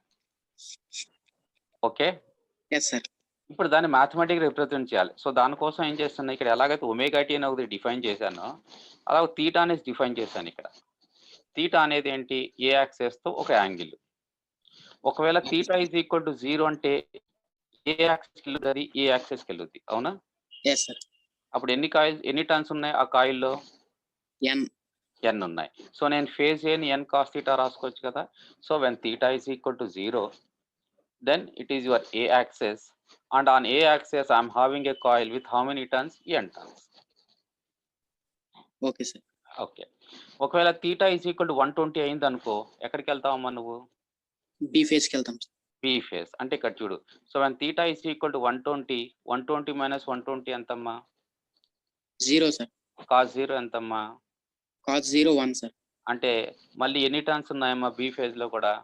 Okay sir, I understood sir. Understood నాన్న? Yes sir, thank you sir. Right అమ్మా, right. Sir I have another doubt. అడిగమ్మా. సార్ ఇప్పుడు జనరల్లీ మనం అంటే ఇందాక ఒక అబ్బాయి అడిగితే మీరు చెప్పారు కదా సార్, ఎలా అంటే లామినేట్ చేసినప్పుడు ఇన్సులేషన్ పెడతాం. Between the lamination we place insulation. Yes sir, insulation పెడతాం. మరి ఇన్సులేషన్ ఉన్నప్పుడు insulation nothing but some amount of obstacle లాంటిదే కదా సార్? అవునమ్మా, కరెక్ట్. అబ్స్ట్రాగిల్ కాబట్టి అంటే రిలక్టెన్స్ ఆఫర్ చేస్తుంది కదా సార్? వెరీ గుడ్ అమ్మ. ఇప్పుడు నీకు ఇది కోర్ అనుకుందాం, దీని బట్టి ఇన్సులేషన్ ఇక్కడ ఉంది అనుకుందాం. ఓకే, ఈ మ్యాగ్నెటిక్ ఫ్లక్స్ లైన్స్ అనేది పర్పెండిక్యులర్ వెళ్తాయి. అంటే ఏంటి, ఆ ఇన్సులేషన్కి వెళ్ళవు, ఆ లామినేషన్ మధ్యకి వెళ్తుంటాయి. ఇప్పుడు ఒక 100 ఫ్లక్స్ లైన్స్ ఉన్నాయి అనుకుందాం అమ్మా, 100 అనేది సాలిడ్ కోర్లో వెళ్తున్నాయి అనుకుందాం. ఇప్పుడు ఈ మధ్యలో ఇన్సులేషన్ ఉంది కాబట్టి ఇన్సులేషన్ పర్మిబిలిటీ తక్కువే. అప్పుడు ఏం చేస్తాయి, ఆ 100 అనేది 10 డివైడ్ అయ్యి 10 ప్లేట్లు వెళ్తాయి. So there will not be much change in the reluctance. అది ఫ్లక్స్ లైన్స్ తగ్గవు. ఎందుకంటే కరెంట్ అనేది ఇలా ఫ్లో అవుతుంది అనుకో కోర్లో, ఈ ఫ్లక్స్ లైన్స్ దీన్ని పర్పెండిక్యులర్గా వెళ్తాయి. సో మన పర్పెండిక్యులర్గా we're placing the cores plates, ఆ ప్లేట్స్ కూడా వెళ్తుంటాయి ఇంకంతే. సో ఫ్లక్స్ ఏం తగ్గదు.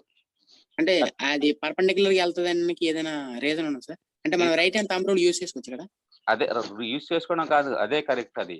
సో కరెంట్స్ అండ్ ఫ్లక్స్, ఇప్పుడు మ్యాగ్నెటిక్ కరెంట్ ఇలా ఉందనుకో, ఫ్లక్స్ లైన్స్ దానికి ఎలా ఉంటాయి, పర్పెండిక్యులర్ ఉంటాయి అంతే. ఓకే సార్, అర్థమైందా? ఎడ్డీ కరెంట్స్ అనేవి సర్క్యులర్ గా ఉంటాయి కాబట్టి సో ఫ్లక్స్ లైన్స్ పర్పెండిక్యులర్ గా వెళ్తాయి. ఆ ఫ్లక్స్ లైన్స్ పర్పెండిక్యులర్ ఉన్నారు కాబట్టి ఎడ్డీ కరెంట్స్ దానికి పర్పెండిక్యులర్ గా ఫ్లో అవుతాయి అంతే, ఏం లేదు. Thank you sir. రైట్ అమ్మా. సార్ ఓకేనమ్మా, okay.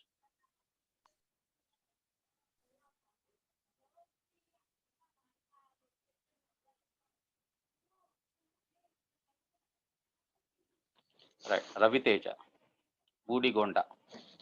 Raviteja, good evening sir. Good evening అమ్మా. సార్ అది స్ప్లిట్ ఫేజ్ 2 ఫేజ్ ఒకటేనా సార్? అది ఏంటమ్మా స్ప్లిట్ ఫేజ్ అండ్ 2 ఫేజ్? నాన్న ఈ రోజు అడిగింది అడుగు. స్ప్లిట్ ఫేజ్ అనేది వేరే కాన్సెప్ట్, అది సింగిల్ ఫేజ్ లో మాట్లాడతాం.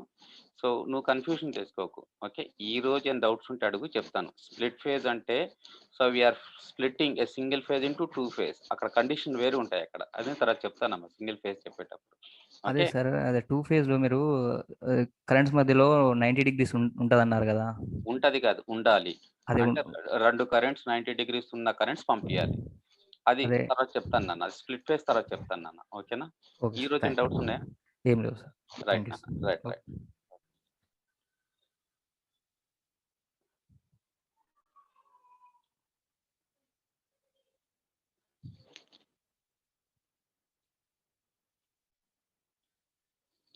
Yes Pranay. Pranay. Hello sir. Pranay, I can hear you Pranay. Sir ఇక్కడ ట్రాన్స్ఫార్మర్ డయాగ్రామ్ చూడండి. నీ వాయిస్ సరిగ్గా లేదు నాన్న, ఒకసారి చూసుకో. You please come to the network area. Your voice is not that much. Sir ఇప్పుడు వినిపిస్తుంది.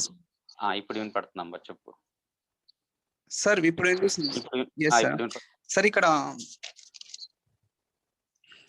ట్రాన్స్ఫార్మర్ అండ్ ఇండక్షన్ మోటార్ దగ్గర మీరు కంటిన్యూస్ మ్యాగ్నెటిక్ సర్క్యూట్ డయాగ్రామ్ గీస్తారు చూడండి అవునమ్మా, సార్. కరెక్ట్, చెప్పమ్మా. అక్కడ ఆ రిలేషన్ కొంచెం ఎక్స్ప్లెయిన్ ఏ చేస్తారు రిలేషన్ నాన్న? సో ఇక్కడ ట్రాన్స్ఫార్మర్. ఇక్కడ సార్ వచ్చానమ్మా, ఇప్పుడు చెప్పమ్మా. ఇక్కడే కాదు సార్. ఇంకా సార్ ఇండక్షన్ మోటార్ దగ్గర సార్.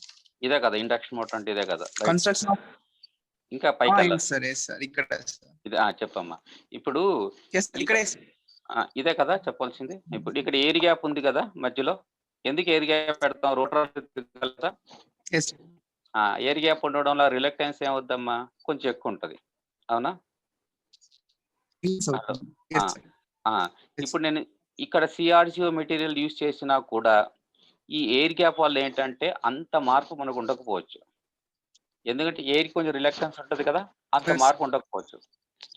అంత మార్పు లేనప్పుడు మనకు అంత చేంజ్ ఉండకపోవచ్చు. అంత చేంజ్ లేనప్పుడు it is waste to use CRGO for rotating machines. ఓకేనమ్మా? సరే. కింద ఆర్ ఈస్ ఈక్వల్స్ టు ఇంకా కిందకి వెళ్ళాలమ్మా. అక్కడ కంటిన్యూస్ మ్యాగ్నెటిక్ సర్క్యూట్. ఇది కంటిన్యూస్ అమ్మా, ఎందుకంటే ఈ ఫ్లక్స్ ఏదైతే ఉందో ఒకే మెటీరియల్ ట్రావెల్ చేయట్లా ఇది. సార్ దాని కింద సార్ రిలేషన్ ఒకటి R is equals to L permeability చెప్పండి. అది ఫార్ములా అమ్మా. How to calculate reluctance? Reluctance is equal to అదే సార్. మీ దగ్గర రియాక్టివ్ పవర్ ఇంక్రీజ్ డిక్రీజ్ అవుతుంది, cos phi power factor increase relation కావాలి. సిసి ఇప్పుడు ఈ పర్మియబిలిటీ చాలా చాలా ఎక్కువ, అవునా? అంటే in the other way this length of the magnetic circuit తక్కువ, ఆర్ ద పర్మియబిలిటీ చాలా ఎక్కువ. పర్మియబిలిటీ చాలా ఎక్కువ అంటే రిలక్టెన్స్ తక్కువ.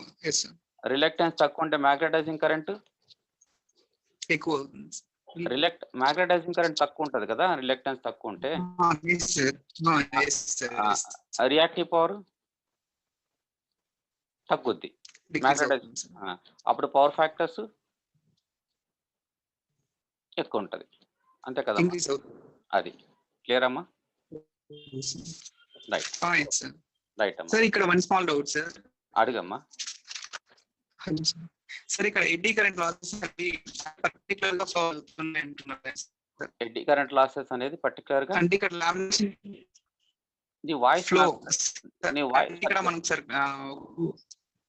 నీ వాయిస్ సరిగ్గా లేదు. హలో సార్, ఇప్పుడు వినిపిస్తుందా సార్? లేదమ్మా, చాలా hello sir. See one do. Okay sir.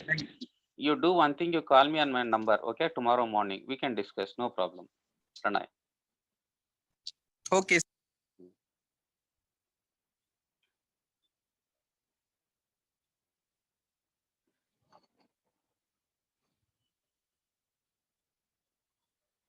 Yeah, Pratish.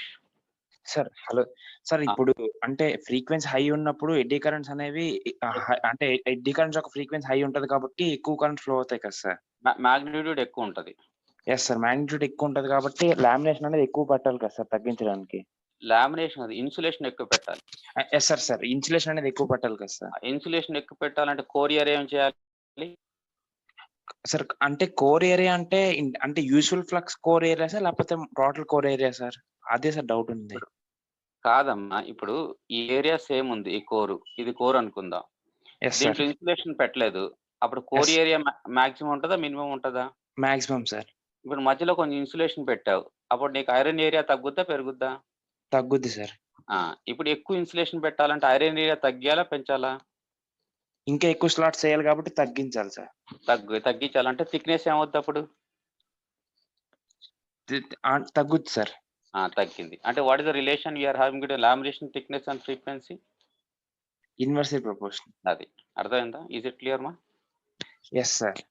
Sir అంటే ఇప్పుడు స్లాట్స్ ఎక్కువ చేయాలి కాబట్టి థిక్నెస్ ఇంకా తగ్గిపోతుందని చెప్పొచ్చా sir? Slots gurinchi we are not discussing about slots. We are talking about lamination thickness. Yes sir. అంటే లామినేషన్స్ ఎక్కువ చేసి థిక్నెస్ అంటే ఇన్సులేషన్ పట్టాలి కదా సార్. అంటే దాని అర్థం ఇంకా లామినేషన్స్ ఎక్కువ చేయాలంటే అంటే ఎఫెక్టివ్ ఏరియా ఆఫ్ ఐరన్ అనేది తగ్గిపోతున్నట్టే కదా సార్. కొంచెం తగ్గిస్తాం, అప్పుడు రెసిస్టెన్స్ పెరుగుద్ది, ఆ పాత రెసిస్టెన్స్ పెరుగుద్ది. Okay sir. ఓకేనా రైట్ సార్. సార్ ఇప్పుడు పోల్ ఫర్ ఫేస్ సేమ్ ఉండాలి, number of turns per phase same ఉండాలి అన్నారు కదా సార్. అవునమ్మా, ఉంటేనే అప్పుడు sir pole per phase same ఉండకపోతే ఏమవుతుంది సార్? అసలు మోటార్ అది ఆర్ఎంఎఫ్ ప్రొడ్యూస్ అవుద్ది. అది ఎందుకో చూద్దాం మనం కమింగ్ డేస్ లో చూద్దాం. Why we need to design the same poles చూద్దాం అది. Okay okay sir. Okay sir, fine, thank you sir. Right అమ్మా.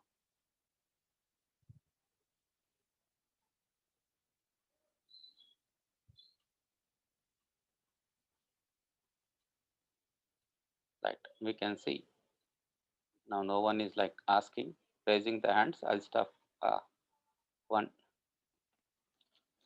Yeah, Chavan. Hello sir. Hama. Hi sir, why do we prefer cylindrical core for rotating machines? See, what should be the shape of your machine, rotating machine? Cylindrical. Okay. Yeah, then what should be the shape? Core should be of the same shape, right? Hama. Okay, why it should be cylindrical? We have many things to be discussed. That is not a part. Okay, the shape is a cylindrical core. That is the reason we are taking a cylindrical core. If the shape is a cylindrical machine, we are taking a cylindrical core. Is it okay, ma? Yes sir. Right. And also you said lamination thickness is inversely proportional to frequency of eddy current. So how do we know that frequency of eddy current? Is it So same as supply frequency or what? No, it will not be like in same case. It will not be same in all cases. But if you take a transformer, so the frequencies will be same. But whereas in case of induction, so the stator frequencies will be same as supply, but whereas the rotor frequencies will be different. Why? We'll see in the working principle. Okay. So in case of induction, the frequencies of core frequencies will not be same. We'll see what is that later. Okay. If the frequencies are high, so we need to go for thin. If the frequencies are less, we need to go for thick laminations. Is it clear, ma? Yes. And sir, eddy currents flow in the thickness of lamination, right? Thickness of the core. So do they also flow in the along the mean length of the core? No. See, if I am having a solid core like this, you can see on the board. So these currents will be flowing like this. Okay. But if you are using a laminated core like this, so what happens? These currents will be flowing like this in each lamination. Yes, but sir, laminations will be like along the side view, right? It is side, but I am talking with respect to this lamination, the effective area, effective length of that or effective resistance will increase. Why? Because in between that we are having some insulation, so the effective resistance is going to increase. I'm talking like that. Okay. Okay, sir. And sir, what will be the material for a rotor core? As a stator core is laminated silicon steel. Just wait me. So we are discussing as of now stator. So tomorrow when I'm talking about rotor construction, I will take something 4 to 5 hours on that. For that also we'll be taking the same laminated silicon steel. Why? We'll discuss that. Okay, ma? Okay, sir. Thank you. Right.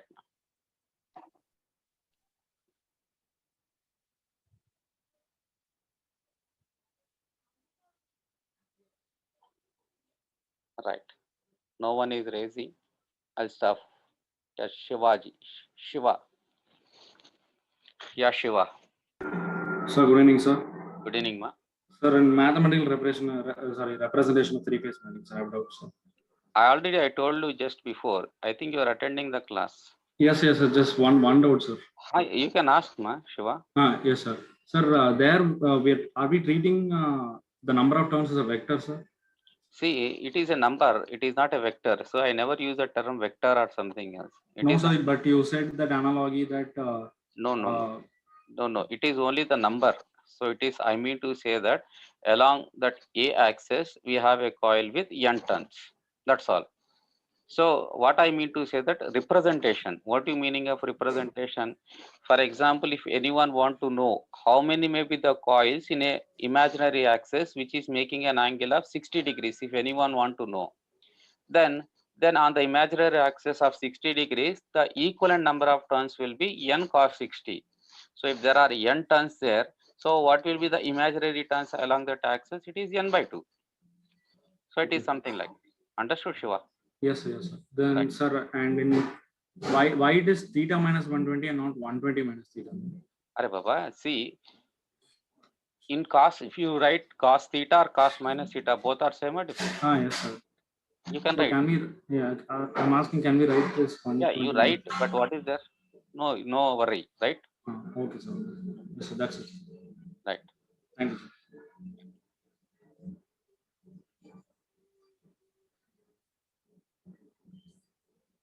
Right. Rahman.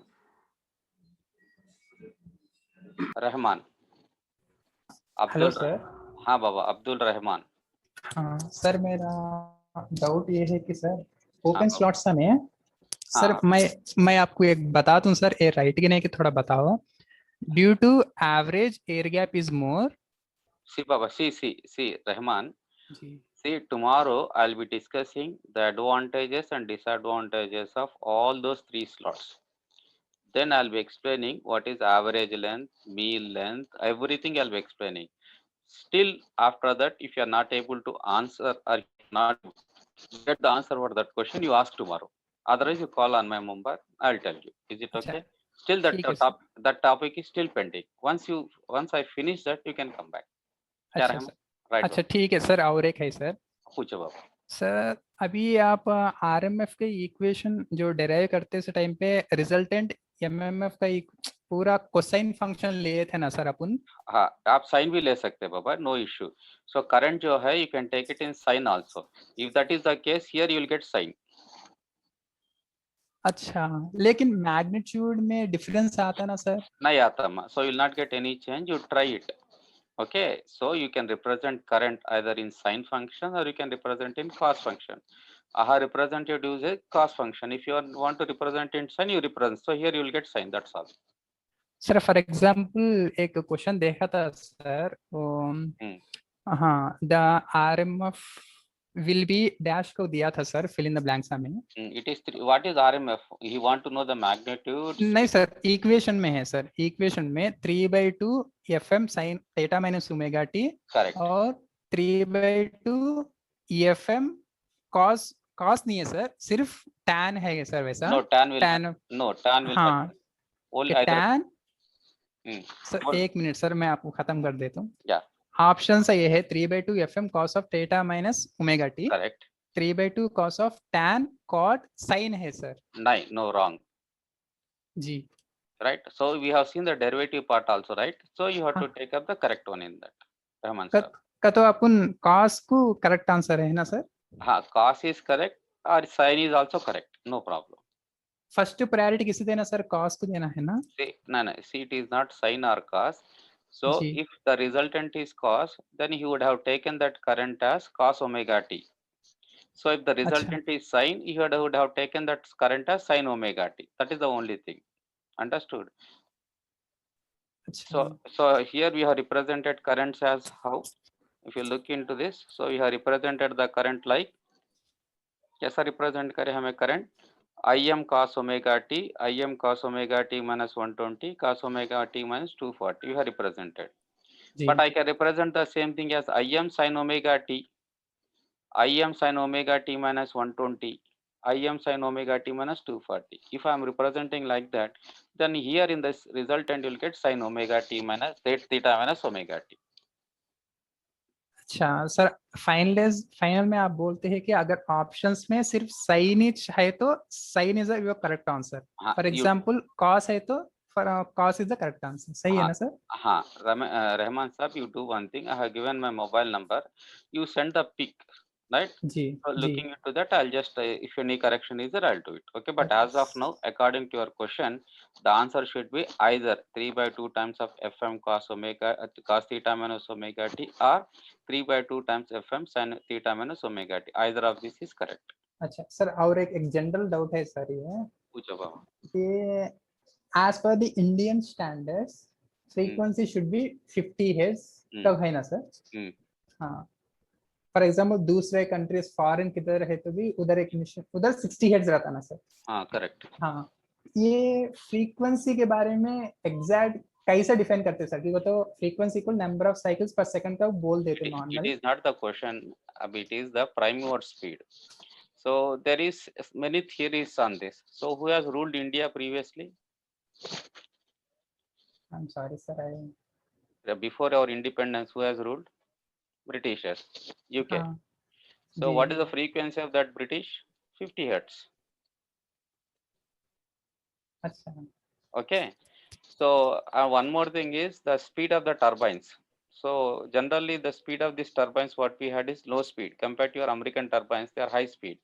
So that is the reason they are generating at 60 hertz, 110 volts, but we are generating single phase 50 hertz and 230 volts. That is the only thing. So there is no like standards that why can't be 60 hertz like that. Understood? हाँ sir, थोड़ा समझ में आया और थोड़ा क्योंकि तो for example upon rotation अगर फॉर एग्जांपल प्राइम मूवर का रोटेशन अगर ज्यादा है तो ज्यादा फ्रीक्वेंसी डेवलप होती है ना सर? हाँ, लेकिन भाई हमारे पास तो हाई स्पीड टर्बाइन्स नहीं है ना, like to get generate more frequencies. अच्छा सर, आप ऐसा प्राइम मूवर वो पूरा कॉन्सेप्ट किसमें आता है सर? जनरेटर को जो मैकेनिकल पावर देते वो हिसाब से होता ना सर वो फ्रीक्वेंसी? हाँ, your power system teacher has to explain in PSOC why we need to keep frequency constant. That everything your power system teacher will explain. Don't worry. Understood? Rahman. अच्छा हाँ ठीक है sir, okay. You are from? मैं हैदराबाद है sir. Right. So you are following the class, Rahman sir? जी sir, मैं तो follow हो रहा sir. Right man. Good luck. Right. Okay. Thank you sir. Thank you. Right. So we'll stop for today. It is almost maximum.